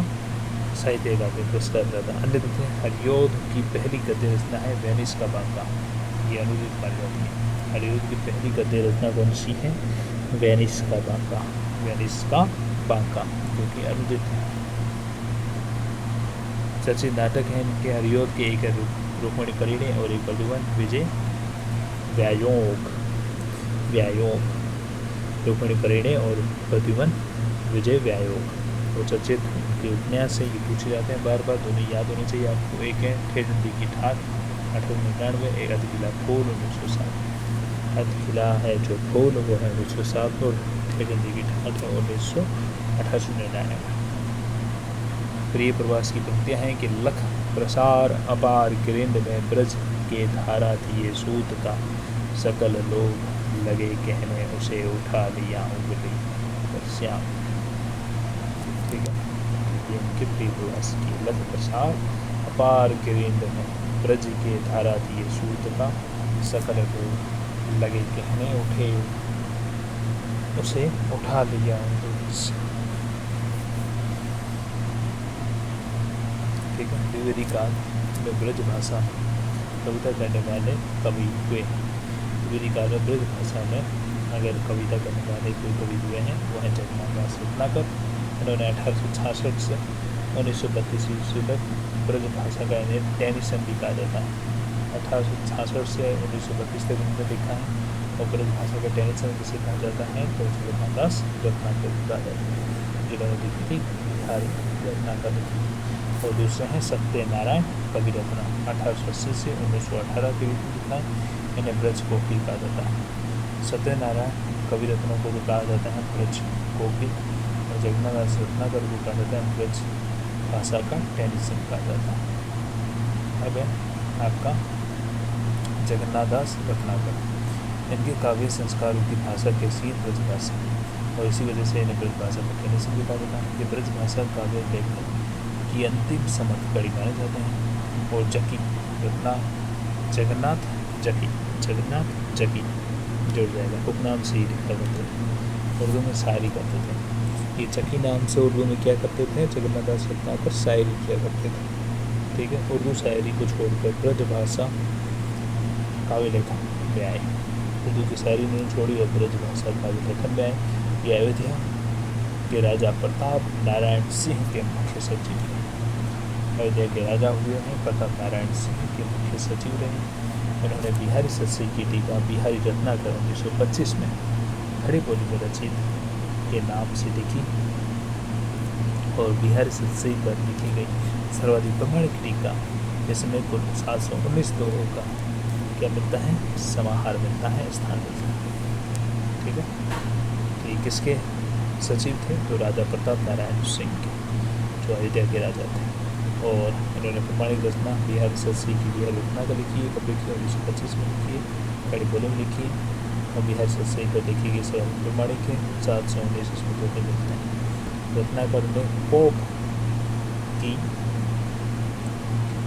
एसे ऑन क्रिटिसिज्म आलोचना का अनुवाद समालोचना दर्श नाम से किया है, जो रोड़ा छंद में दिया गया। रत्नाकर ने पोप की क्या की है? पोप जो कवि हुए हैं उनके एसे ऑन क्रिटिसिज्म का अनुवाद समालोचना दर्श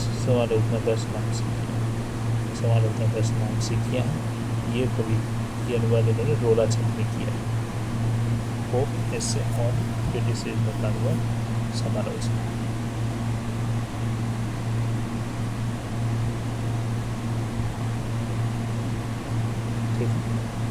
यशोनाथर शुक्ल का कथन है कि जितने परिश्रम पूर्वक ढंग से इस ग्रंथ को लिखा गया उतना किसी अन्य को नहीं लिखा गया। ठीक है, ये इन्होंने इसके बारे में लिखा है। रत्नाकर के साहित्यिक गुरु नवनीत चतुर्वेदी। अब आप सोच रहे होंगे कि इन्होंने ये आचार्य शंकर ने किसके लिखा है, तो जगन्नाथ दास रत्नाकर की जो रचना है बिहारी रत्नाकर, उसके बारे में उन्होंने लिखा है कि इसको उन्होंने बहुत परिश्रम से लिखा है। और रत्नाकर के साहित्यिक गुरु कौन थे? नवनीत चतुर्वेदी। इन्होंने क्या रचना लिखी है? कुब्जा 25। जैसे कुब्जा नाम से किसने लिखी है? महावीर प्रसाद द्विवेदी ने लिखी है। ठीक है, रत्नाकर की अन्य रचना देखें तो गंगावरण, हिंडोला, उद्धव शतक, प्रकाशन वर्ष 1929, हरिश्चंद्र, श्रृंगार लहरी, वरिष्ठाटक और कल काशी। गंगा लहरी इनकी है, गंगावरण हो गई, हिंडोला हो गई। ठीक है, हिंडोला हो गई, उद्धव शतक होगी, हरिश्चंद्र होगी, श्रृंगार लहरी होगी, विराष्टक होगी और कल काशी लिखी है। आचार्य शुक्ल ब्रज भाषा की पुरानी परिपाटी के कवियों रत्नाकर जी का स्थान सबसे ऊंचा माना जाता है। आचार्य शुक्ल कहते हैं कि ब्रज भाषा की पुरानी परिपाटी के कवि में रत्नाकर जी का स्थान सबसे ऊंचा माना जाता है। उद्धव शतक ने लिखी है, उद्धव शतक प्रकाशन 1929। उद्धव शतक की रचना में वर्णन कौशल एवं उचित चातुर्य प्रशंसनीय। उद्धव शतक रचना में जो वर्णन कौशल है और उचित चातुर्य प्रशंसनीय है, इसमें भक्तिकालीन आख्यान और रीतिकालीन क्लेवर शिल्प का सुंदर समन्वय मिलता है। आचार्य शुक्ल इनकी कविता बड़े बड़े पुराने कवियों के टक्कर की होती थी। आचार्य शुक्ल क्या कहते हैं इनके बारे में? जगन्नाथ दास रत्नाकर के बारे में कि इनकी कविता बड़े बड़े पुराने कवियों के टक्कर की होती है। आचार्य शुक्ल ने हरिश्चंद्र, उद्धव शतक और गंगावरण को प्रबंधात्मक रचना। हरिश्चंद्र, उद्धव शतक और गंगावतरण रचना को क्या माना है? प्रबंधात्मक माना है।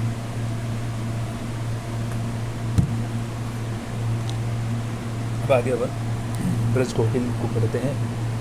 सत्यनारायण कविरत्न। सत्यनारायण कविरत्न द्विवेदी काल के इस कवि की काव्य भाषा भी ब्रज भाषा बनी रही है। द्विवेदी काल के इस कवि की रचना कैसी बनी रही है? काव्य भाषा भी ब्रज भाषा बनी रही है। ये ब्रज कोकिल के नाम से चर्चित है। आचार्य शुक्ल कहते हैं कि ब्रज भूमि, ब्रज भाषा एवं ब्रजपति इनके हृदय की स्थायी संपत्ति हुई। इनके प्रति असीम अनुराग मिलता है।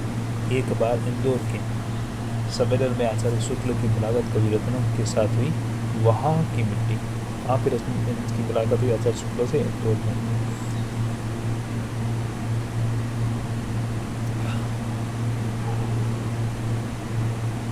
तो मुलाकात कविरत्न से हुई और वहाँ की मिट्टी को संकेतित करते हुए सत्यनारायण क्या कहते हैं? सत्यनारायण कहते हैं कि या मिट्टी तो मारो कन्हैया न खाते हैं। तो इस प्रकार से कहते हैं ये इनकी है।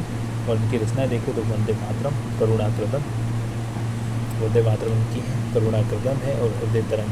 हृदय तरंग इनको क्या है? काव्य संग्रह। इसमें दो चर्चित कविता मिलती है, प्रबलदूत और प्रेम कली। प्रबलदूत और प्रेम कली मिलती है। ठीक है, तो इनकी रचना देख लो। एक तो वंदे मातरम, ठीक है, वंदे मातरम हो गई, करुणा कृतन हो गई और एक होगी हृदय तरंग। हृदय तरंग, ठीक है, ये इनकी 3 रचनाएं याद रखिएगा। जिसमें 2 चर्चित कविता मिलती है हृदय तरंग में। काव्य संग्रह है, एक है प्रबलदूत। हृदय तरंग इनकी है किसकी? आपकी सत्यनारायण की। याद रखना, वंदे मातरम सत्यनारायण, करुणाकृतन सत्यनारायण, हृदय तरंग की ज़्यादा इंपॉर्टेंट है, याद रखिएगा। सत्यनारायण की विशेष ख्याति ब्रह्मदूत कविता से। ब्रह्मदूत कविता किसमें? तो हृदय तरंग के अंदर है। और इन्होंने ब्रह्मदूत की रचना नंददास के भंवर गीत के ढंग पर लिखी है। नंददास ने जो भंवर गीत लिखा है उसके ढंग पर इन्होंने ब्रह्मदूत लिखी है।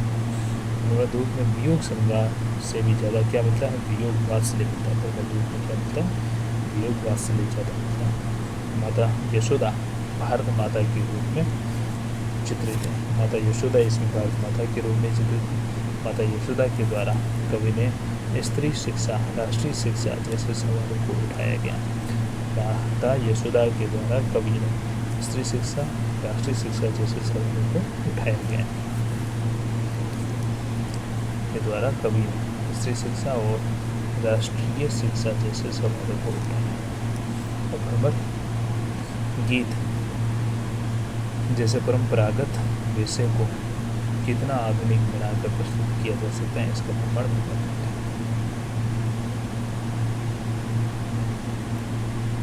ठीक है, और इसमें क्या दिखाया गया, भारत माता के रूप में यशोदा माता को बताया गया। यशोदा माता के द्वारा कवि ने स्त्री शिक्षा, राष्ट्रीय शिक्षा जैसे सवालों को उठाया।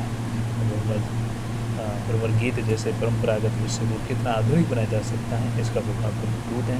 उन्होंने लॉर्ड मैकाले की रचना होरेसस का अनुवाद किया है। मैकाले की रचना क्या है, होरेसस, इसका भी उन्होंने क्या है, अनुवाद किया। और सत्यनारायण कविरत्न अनेक सांस्कृतिक महापुरुषों की कविताएं लिखी है, जैसे कि सत्यनारायण नायडू के ऊपर लिखी है, तिलक वंदना लिखी है, और गांधी स्तव लिखी है, श्री राम तीर्थाष्टक लिखी है, रविंद्र वंदना लिखी है। ठीक है, इनमें से विभिन्न कराया जा सकता है। तो सरोजिनी नायडू, श्री तिलक दोनों साथ में थे ये। ठीक है, और गांधी, रविंद्रनाथ और एक तीर्थाष्टक। अभय रामचंद्र शुक्ल ये भी द्विवेदी युग में आते हैं, तो इनके बारे में जानना जरूरी। 1884 ईस्वी में इनका जन्म होता है। 1941 में उत्तर प्रदेश के बस्ती के अगुना ग्राम में जन्म हुआ है। 1941 में इनकी मृत्यु हो जाती है। और जन्म कहाँ पे हुआ है, तो उत्तर प्रदेश की बस्ती के अगुना ग्राम में हुआ। काव्य का संग्रह इन्होंने एक ही लिखा है, हृदय का मधुर भार। काव्य संग्रह इनका एक ही है, क्या नाम है, हृदय का मधुर भार। एक इसे मधुर स्रोत के नाम से भी जाना जाता है, हृदय का मधुर भार। जिस समय रामचंद्र शुक्ल की आलोचना प्रकाष्ठा पर थी, उस समय हिंदी कविता में छायावाद का दौर चलता था। जब ये निबंध लिख रहे थे, उस समय छायावाद का दौर चलता था। छायावादी कविता में रहस्यवादी भावना का विरोध शुक्ल जी ने किया। तो छायावाद में जब रहस्यवाद मिलता है, तो उस रहस्यवाद का हमेशा ये विरोध करते हैं। कबीर का भी विरोध करते हैं, कबीर में भी क्या मिलता है, रहस्यवाद मिलता है। तो रहस्यवाद जहाँ पर भी मिलेगा, ये वहाँ पर विरोध करेंगे। तो छायावादी कविता में रहस्यवादी भावना का विरोध शुक्ल जी ने किया। और छायावादी रहस्य भाव की तुलना कन कोए से करते हुए, छायावादी रहस्यवादी की तुलना ये कन कोए से करते हुए इन्होंने छायावाद का क्या किया, मखौल उड़ाया, यानी कि खिल्ली उड़ाई है। इन्होंने छायावाद को पश्चिम की एक लाक्षणिक शैली मात्र माना है। उन्होंने छायावाद क्या माना है, पश्चिम का एक लाक्षणिक शैली मात्र माना है। ठीक है, लाक्षणिक शैली मात्र माना है। इन्होंने छायावाद को मधुचर्या का काव्य कहा। छायावाद को क्या बोला है, मधुचर्या का काव्य कहा। हृदय का मधुर भार काव्य संग्रह में शुक्ल जी की चर्चित कविता शामिल है। हृदय का मधुर भार काव्य संग्रह में शुक्ल जी की चर्चित कविता शामिल है। पाखंड प्रतिषेध की हृदय का मधुर भार जो काव्य संग्रह है, इसमें कविता कौन सी मिलती है, पाखंड प्रतिषेध मिलती है। काव्य में कोई वाद है ऐसा जिसे लेकर निराला कोई पथ ही खड़ा करके, ये इसकी पंक्ति पाखंड प्रतिषेध। काव्य में वाद है ऐसा जिसे लेकर निराला कोई पथ ही खड़ा करेंगे। खलेगा जिनको प्रकाशवाद हमारा यह, कहेंगे जो कुवाद को लेंगे सारे सह हम। खलेगा जिनको प्रकाशवाद हमारा यह, कहेंगे जो कुवाद को लेंगे सारे सह। ये भी इनकी बनती है। शुक्ल जी का योगदान, सबसे बड़े तो ये, सबसे पहले तो ये आलोचक हैं। ये क्रम पूछ लेते हैं, तो सबसे पहले शुक्ल जी क्या है, आलोचक हैं। आलोचक के बाद में ये क्या है, इतिहासकार के बाद में क्या है, निबंधकार। ठीक है, निबंधकार है। और निबंधकार के बाद में ये क्या है, कवि है। सबसे पहले फर्स्ट नंबर क्या है, आलोचक। दूसरे नंबर पे क्या है, इतिहासकार। तीसरे नंबर पे निबंध। चौथे कवि। और कहानी 11 वर्ष का समय इनकी कहानी है। और संस्मरण एकमात्र इन्होंने लिखी है, प्रेमगंध की स्मृति छाया। प्रेमगंध की स्मृति छाया नाम से एक ही संस्मरण लिखा है। और कहानी लिखी है 11 वर्ष का समय। 11 वर्ष का समय। अब मैथिली शरण गुप्त यानी कि दद्दा, ये हमारे राष्ट्र कवि बचपन का नाम है मदन मोहन जू। कितना नाम है, कैसा नाम है? कोई बोलेगा मदन मोहन जू, जो रजिस्टर में पड़ी है, तो इस प्रकार का नाम। तो फिर अपना नाम बदल दिया, तो नाम बदल के क्या कर दिया इन्होंने, अपना नाम मैथिली शरण गुप्त। इनको दद्दा नाम से भी जाना जाता है, दद्दा दद्दा। ठीक है। 3 अगस्त 1886 में इनका जन्म होता है, चिरगांव झांसी यूपी में। 12 दिसंबर 1964 में इनका क्या होता है, देहांत होता है। 12 दिसंबर 1964 में इनका देहांत होता है। 3 अगस्त 1886 में इनका जन्म होता है। ये राष्ट्र कवि है। पिता इनके रामचरण जी, माता का नाम काशीबाई। पिता इनके रामचरण और माता का नाम काशीबाई। भाई का नाम सिया राम शरण गुप्त। देखो कैसे नाम है, रामचरण पिता का नाम, माता का नाम काशीबाई, भाई का नाम सिया राम शरण गुप्त। पिता ने इनका नाम दिया था मिथिलाधिप नंदिनी शरण। मिथिलाधिप नंदिनी शरण का नाम दिया था। फिर इन्हें अतीत का हंस भी कहा जाता है। मैथिली शरण गुप्त को अतीत का हंस कहते हैं। द्विवेदी काल के श्रेष्ठ कवि है। द्विवेदी काल की क्या है, श्रेष्ठ कवि है। और द्विवेदी काल के प्रतिनिधि कवि भी है। द्विवेदी काल के श्रेष्ठ कवि, प्रतिनिधि कवि, हंस कवि, और द्विवेदी काल में नव जागरण के सबसे बड़े कवि। द्विवेदी काल में पुनरुत्थानवादी चेतना के सबसे बड़ी कवि। इन्हें महावीर का प्रसाद कहा जाता है। और प्रबंध श्रोवणी कहलाते हैं। प्रबंध श्रोवणी इसलिए कहलाते हैं क्योंकि टोटल उन्होंने 21 प्रबंध ग्रंथ लिखे हैं, जिनमें से 19 तो खंड काव्य हैं, 2 महाकाव्य। महाकाव्य कौन से साक्य, तो जय भारत, आधुनिक युग के वैतालिक या जादूगर कहलाते हैं। ठीक है, आधुनिक युग के वैतालिक या जादूगर कहलाते हैं। इनके 3 काव्य नाटक, गीति नाटक पद्यमय रूपक में हैं। तो इनके कौन से काव्य नाटक हैं या गीति नाटक हैं, तो एक है अनक, तिलोत्तमा और चंद्रहास। कौन से, अनक, तिलोत्तमा और एक है आपका चंद्रहास। ठीक है, अनक, तिलोत्तमा, चंद्रहास, ये इनके क्या है, काव्य नाटक है, ये गीत नाटक। ठीक है। और साहित्य में नारी की उद्धारक, साहित्य में नारी की उद्धारक अनक, तिलोत्तमा, चंद्रहास की याद रखिएगा, गीति नाटक है। कैसे हैं गीति नाटक? चर्चित रचनाओं का प्रकाशन अगर देखिए तो रंग में भंग कब पड़ा, रंग में भंग 1909। पहला तो रंग में भंग 1909 में रंग में भंग पढ़ना ही है, जब 9 महीने के आप हो गए तो आपका जन्म हुआ, तो रंग में क्या हो गया, भंग पड़ गया। ठीक है, अब चीज़ें बदलेगी। तो 1909 में क्या है, रंग में भंग, इनका क्या है, प्रबंध है। फिर जयद्रथ वध 1910 में होता है। और जैसे आप 10 साल के होते हो तो सबसे पहला काम कौन सा करते हो, जयद्रथ का वध कर लेते हैं, कि भी इनका प्रबंध का भी। 12 में 12 भारती, तो भारत भारती नाम से 1912 में मुक्तक कविताओं का संग्रह 3 खंडों में विभाजित है। मुक्तक कविताओं का संग्रह है 3 खंडों में विभाजित है। भारत भारती 1912 ईस्वी। ठीक है। जयद्रथ वध 1910 प्रबंध, और रंग में भंग 1909 में आता है। और जयद्रथ वध 1910 में प्रबंध है। भारत भारती 1912 में मुक्तक कविताओं का संग्रह 3 खंडों में विभाजित है। फिर आता है पंचवटी, 5 से 8 यानी कि 1925। 5 से 5 याद रखें, 1925 में आता है। भारत भारती 12 में आता है, 3 खंडों में विभाजित है। भारत भारती 3 खंडों में। फिर आता है झनकार, पंचवटी के बाद आता है काव्य संग्रह मुक्तक है, जो 1929 में आता है झनकार। साकेत 31 में प्रबंध महाकाव्य, यशोधरा 32, 31 में साकेत, 31 में साकेत। यशोधरा कितने साल की, 32 की, यशोधरा 32 प्रबंध खंड काव्य, और यशोधरा आपका चंपू काव्य। द्वापर 36 प्रबंध। जय भारत 52। ठीक है, आज़ादी के बाद में जय भारत आता है, और प्रबंध महाकाव्य भाई जैसे आज़ादी हुई उसके बाद में देखेंगे तो ये आएगा जय भारत 52 में। और विष्णु प्रिया जय भारत में इनका प्रबंध और महाकाव्य। विष्णु प्रिया 1957 में आता है, प्रबंध है। और रत्नावली 1960 में आता है। रत्नावली 1960 में ये इनका प्रबंध है।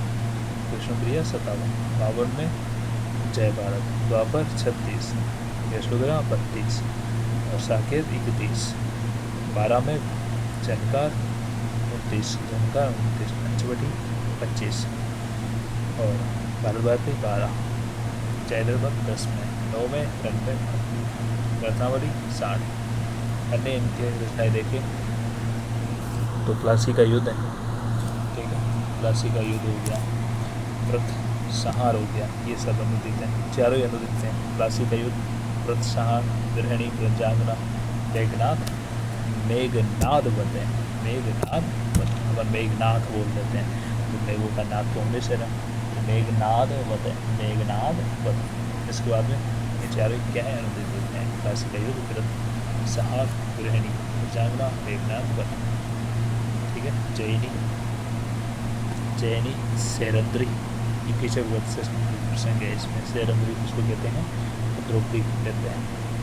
जैनी होगी, सैरंद्री होगी, मंगल घट होगी, गुरुकुल होगी, स्वदेश संगीत हो गया, किसान हो गया, त्रिपथका हो गया, अंजलि और अर्घ्य हो गया, हिडिम्बा हो गया, पृथ्वीपुत्र, कुणाल की शक्ति, हिडिम्बा किसकी है, हिडिम्बा, पृथ्वीपुत्र, कुणाल की शक्ति, काबा और त्रिबला, वैतालिक, हिंदू, पक्षहार, सिद्धराज, विकट भट्ट, नहुस 1940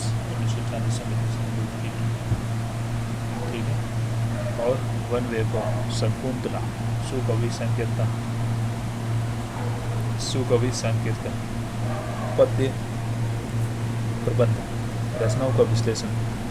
अब देखो, प्रारंभ में गुप्त जी ब्रज भाषा में कविताएं लिखते थे, जो कलकत्ता से निकलने वाली वैश्योपकारक पत्रिका में प्रकाशित होती थी। वैश्योपकारक पत्रिका में प्रकाशित होती थी। खड़ी बोली में रचित सरस्वती में प्रकाशित गुप्त जी की पहली कविता है हेमंत।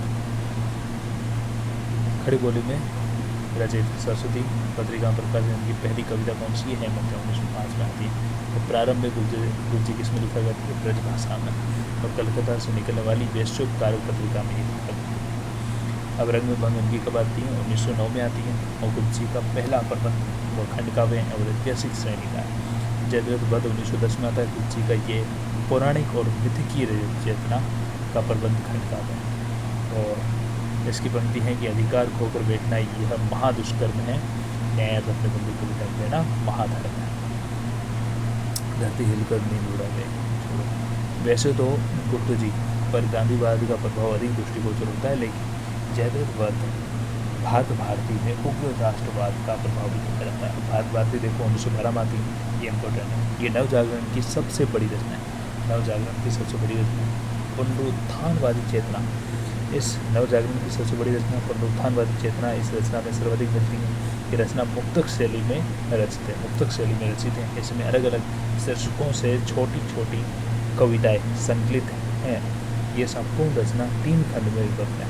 पहला खंड अतीत खंड, तो अतीत के जो भव्य जो गौरव है इतिहास उसका मिलेगा। दूसरा खंड वर्तमान खंड है, वर्तमान की दुर्दशा, कुव्यवस्था, पराधीनता, मार्मिक चित्रण ये मिलेगा। और तृतीय खंड है भविष्य खंड, इसमें देश की समस्याओं का मिलकर सार्थक समाधान खोजना, एक बेहतर भविष्य की संकल्पना लिखी जा सकती है। 3 खंडों में मिलता है, और इस रचना के आधार पर मैथिली शरण को राष्ट्रकवि कहलाए, और राष्ट्रीय चेतना की तीव्रता को देखते हुए ब्रिटिश सरकार ने भारती को जब्त कर लिया, था। और बच्चन सिंह कहते हैं कि हिंदी भाषा भाषी क्षेत्र में इतने व्यापक स्तर पर राष्ट्रीय सांस्कृतिक चेतना जगाने का जो काम अकेले भारत भारती ने किया है, उतना अनेक पुस्तकों ने कभी नहीं किया होगा।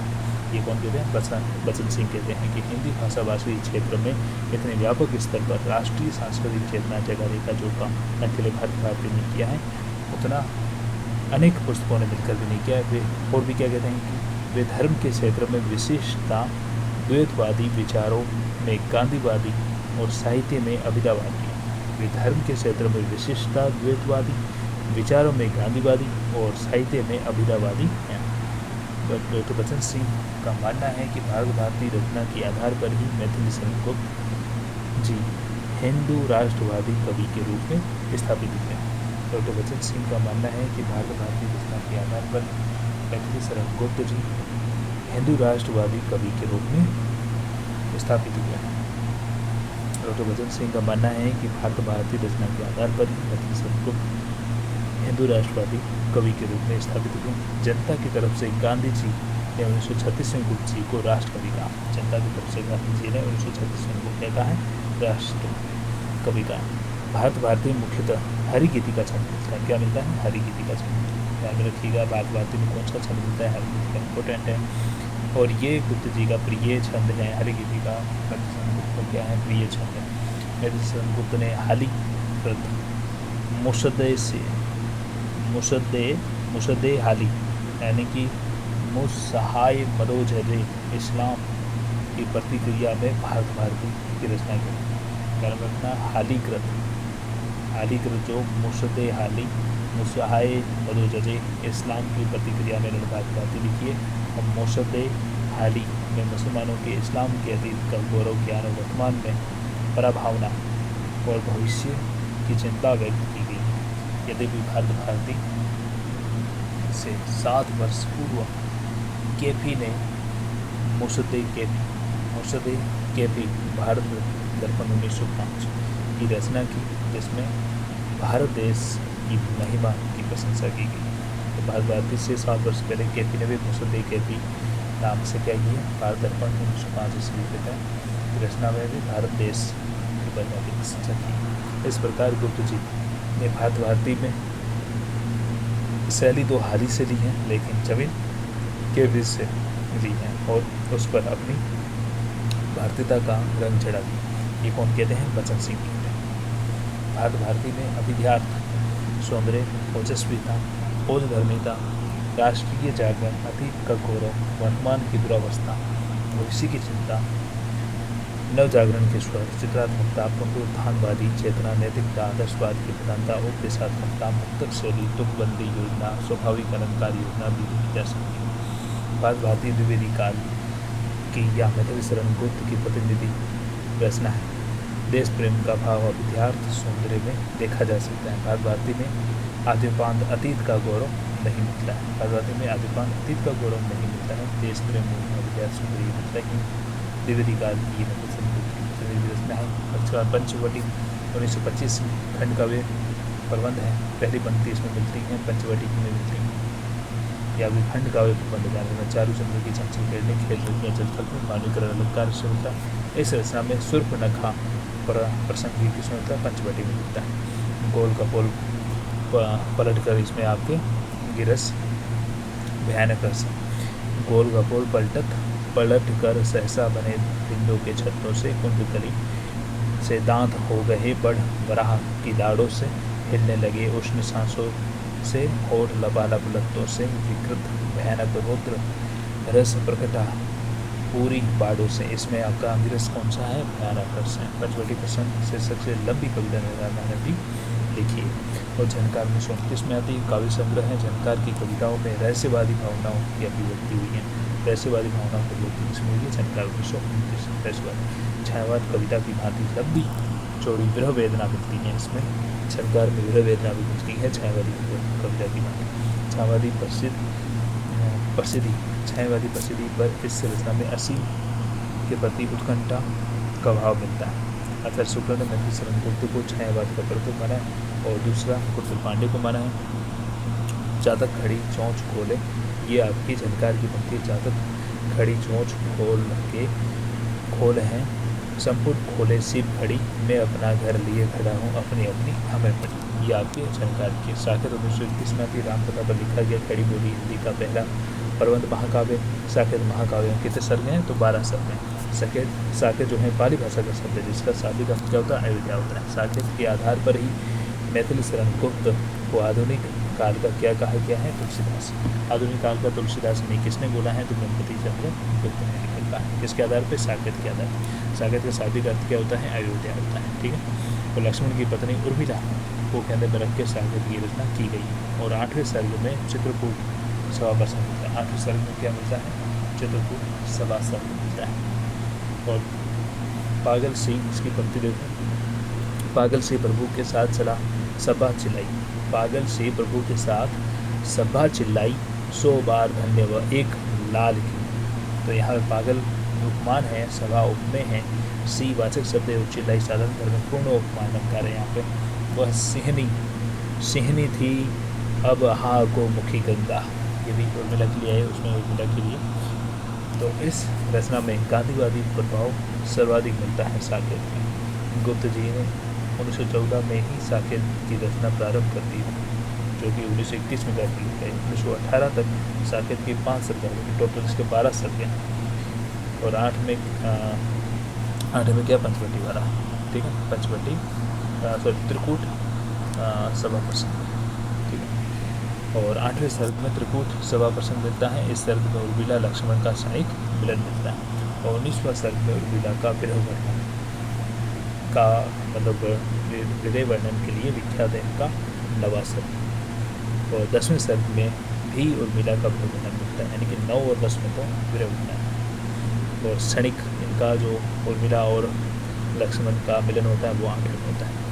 और 11वें सर्ग में हनुमान शत्रुघ्न से दंड कारण्य से लेकर लक्ष्मण शक्ति लगने तक की कथा सुनाते हैं हनुमान शत्रुघ्न 11। और अंतिम 12वें सर्ग में साकेत निवासी युद्ध की तैयारी करने लगते हैं और गुरु वशिष्ठ द्वारा साकेतवासी राम रावण का युद्ध देखते हैं। गुरु वशिष्ठ द्वारा साकेतवासी राम रावण के युद्ध देखते हैं और श्री राम की जीत होती है। राम लक्ष्मण सीता जी अयोध्या लौटता है, लक्ष्मण जी होता है। साकेत एक अध्ययन पुस्तक डॉक्टर नगेंद्र, साकेत एक अध्ययन पुस्तक इसके डॉक्टर नगेंद्र, इन्होंने साकेत को जड़वादी या जीवनवादी काव्य कहा है। साकेत एक अध्ययन पुस्तक डॉक्टर नगेंद्र, इन्होंने साकेत को जड़वादी या जीवनवादी काव्य कहा। नंदुलारे वाजपेयी मानवता का रसात्मक महाकाव्य। साकेत एक अध्ययन पुस्तक डॉक्टर नगेंद्र, इन्होंने साकेत को जड़वादी या जीवनवादी काव्य कहा। साकेत एक अध्ययन पुस्तक के बारे में लिख के इन्होंने क्या कहा है उसके बारे में कि जन्मदिया जीवनवादी काव्य। और नंदुलाल वाजपेयी ने मानवता का रसात्मक महाकाव्य से कहा, मानवता का रसात्मक महाकाव्य का। मैथिली शरण गुप्त 2 बार जेल गए, 1914 से 1941 में, 41 तक 2 बार ये जेल में गए। गुप्त जी स्वयं को कौटुंबिक कवि मात्र कहते हैं, कौटुंबिक कवि मात्र कहते हैं। आचार्य शुक्ल ने साकेत के महाकाव्य को अस्वीकार किया है। आचार्य शुक्ल ने साकेत के महाकाव्य को अस्वीकार किया है, जबकि नंदुलाल वाजपेयी ने साकेत को आधुनिक भावबोध का महत्वपूर्ण महाकाव्य माना है। साकेत को मंगला प्रसाद पारितोषिक पुरस्कार मिला है। कौन सा पुरस्कार मिला है? मंगला प्रसाद पारितोषिक पुरस्कार मिला है। आचार्य शुक्ल के चर्चित वक्तव्य। गुप्त जी सामंजस्यवादी कवि हैं, प्रतिक्रिया का प्रदर्शन करने वाले अथवा मद में झूमने वाले कवि नहीं हैं। गुप्त जी सामंजस्यवादी कवि हैं, पर प्रतिक्रिया का प्रदर्शन करने वाले अथवा मद में झूमने वाले कवि नहीं है। गुप्त जी की प्रतिभा की सबसे बड़ी विशेषता है कालानुसरण की क्षमता। निसंदेह ये हिंदी भाषी जनता के प्रतिनिधि कवि कहे जा सकते हैं। गुप्त जी की चर्चित पंक्तियाँ क्या हैं? साकेत से मानस मंदिर में सतीपति की प्रतिमा थाप, जलती सी उस विरह में बनी आरती आप। और हैं जीवन के प्रथम प्रभात में आँख खुली जब मेरी कुटिया में राजभवन मन भाया। करुणा क्यों रोती हैं उत्तर में तू और अधिक रोई, मेरी विभूति हैं जो उसे भभूति क्यों कहे कोई। इसमें श्लेषण का री अभाव की आत्मचे, वेदना तू भी भरी बनी, पाई मैंने आज तुझी में अपनी चाह गनी, निरख सकी ये खंजनाए। राम तुम मानव हो क्या, ईश्वर नहीं हो क्या, तब मैं नारीश्वर हूँ, ईश्वर मुझे तुझे क्षमा करे। संदेश यहाँ में नहीं स्वर्ग का लाया, इस भूतल को ही स्वर्ग बनाने आया। साकेत से मेरे चपल यौवन बाल, दोनों ओर प्रेम पलता है सखी, हाँ दीपक भी जलता है, पतंग भी जलता है। ये भी साकेत की है। दीपक के जलने में आली फिर भी है जीवन की लाली, किंतु पतंग भाग्य लिपि काली, कितना बस चलता है शीश हिलाकर दीपक जलता। बंधु तू व्यर्था ही क्यों रहता, पर पतंग पड़कर ही रहता, कितनी बिहलता है सभी हाथ दोनों में प्रेम पलता है। जलती बड़ी कुदरती है रखती, जिसे चाहती उसे चखती, काम नहीं परिणाम देखती, मुझे यही खलता है।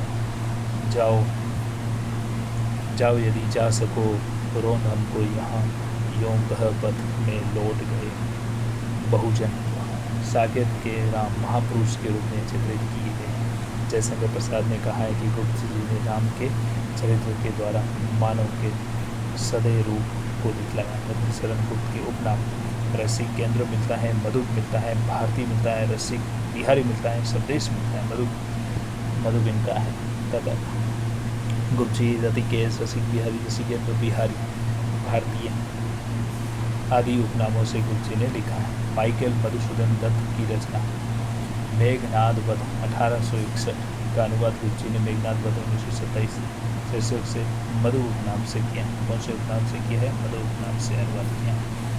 और माइकल मधुसूदन दत्त की मेघनाद वध रचना को रामस्वरूप चतुर्वेदी ने पुनर्जागरण से प्रभावित पहली रचना माना है। गुप्त जी के अनुवाद कार्य सबसे ज़्यादा अनुवाद बांग्ला भाषा से किए हैं जैसे प्लासी का युद्ध, व्रत संहार, गृहिणी, वीरांगना, मेघनाद ये इनके सारे अनुवाद हैं। संस्कृत भाषा से अनुवाद श्रीमद् भागवत गीता के द्वितीय अध्याय का अनुवाद गीतामृत नाम से किया। श्रीमद् भागवत गीता का जो द्वितीय अध्याय इन्होंने गीतामृत नाम से किया। 1952 में राज्यसभा में मनोनीत हुए और 1954 में भारत सरकार ने पद्म विभूषण दी। 1952 में राज्यसभा में मनोनीत हुए, 1954 में पद्म भूषण दिया। अन्य रचनाएं इन्होंने बकशाह भीम के द्वारा बकासुर राक्षस का इस रचना में भारतीय नारी के जीवन की महिमाएं, महात्मोत्सव, त्याग को चित्रित किया गया है। वन विभव इसमें कौरव पांडव की लड़ाई के दौरान अंग्रेजों की कौरव पांडव की लड़ाई के दौरान अंग्रेजों की फूट डालू शासन करो की नीति को उजागर किया गया है। गांधी जी के मार्ग पर चलकर सांप्रदायिक समस्या का हल ढूंढने का प्रयास किया गया। शेरंद्री इस खंड काव्य में द्रौपदी किचन प्रसंग मिलता है। किचन वध की घटना मिलती है। नहुस 1940 में ये पौराणिक और मिथकीय खंड काव्य हैं। जब तक मनुष्य अपनी पूर्णता को प्राप्त न कर ले तब तक मनुष्य अपराध दुर्गताओं में उठता गिरता रहता है। इसकी अंदर पंक्ति है, जब तक मनुष्य अपनी पूर्णता को, नहुस 1940 पौराणिक और मिथकीय खंड काव्य, जब तक मनुष्य अपनी पूर्णता को प्राप्त न कर ले तब तक मनुष्य अपनी दुर्बलताओं में उठता गिरता रहता है।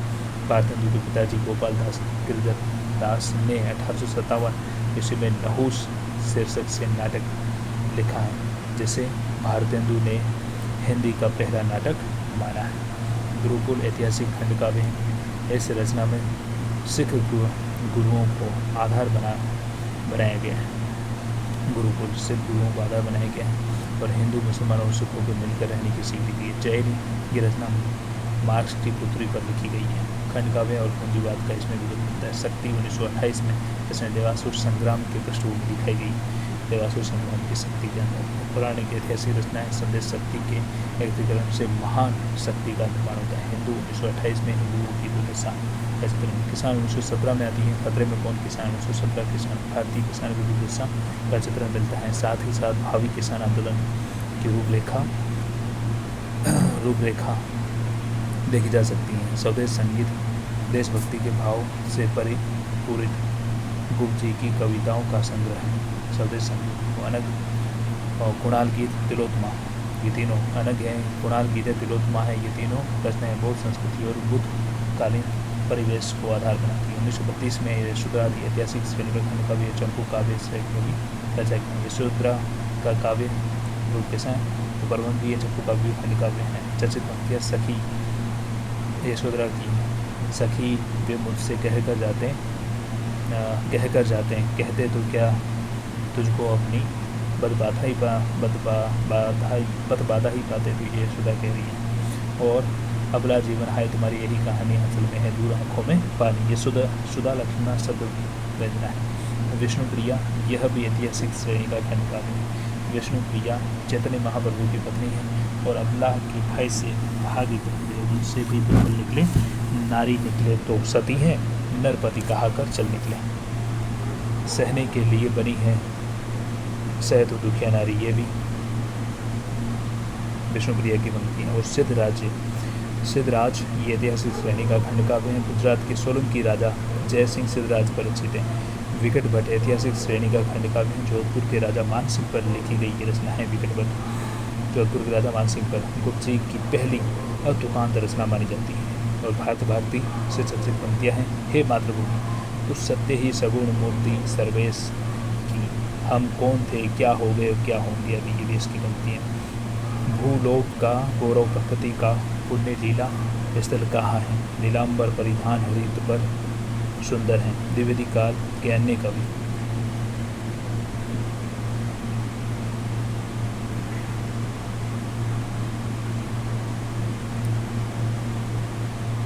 द्विवेदी काल के जो अन्य कवि हैं उसमें आप देख लीजिए, रूप नारायण पांडे, इनकी रचना है वन वैभव। लोचन प्रसाद पांडे, मेवाड़ गाथा इन्होंने लिखी, लोचन प्रसाद पांडे।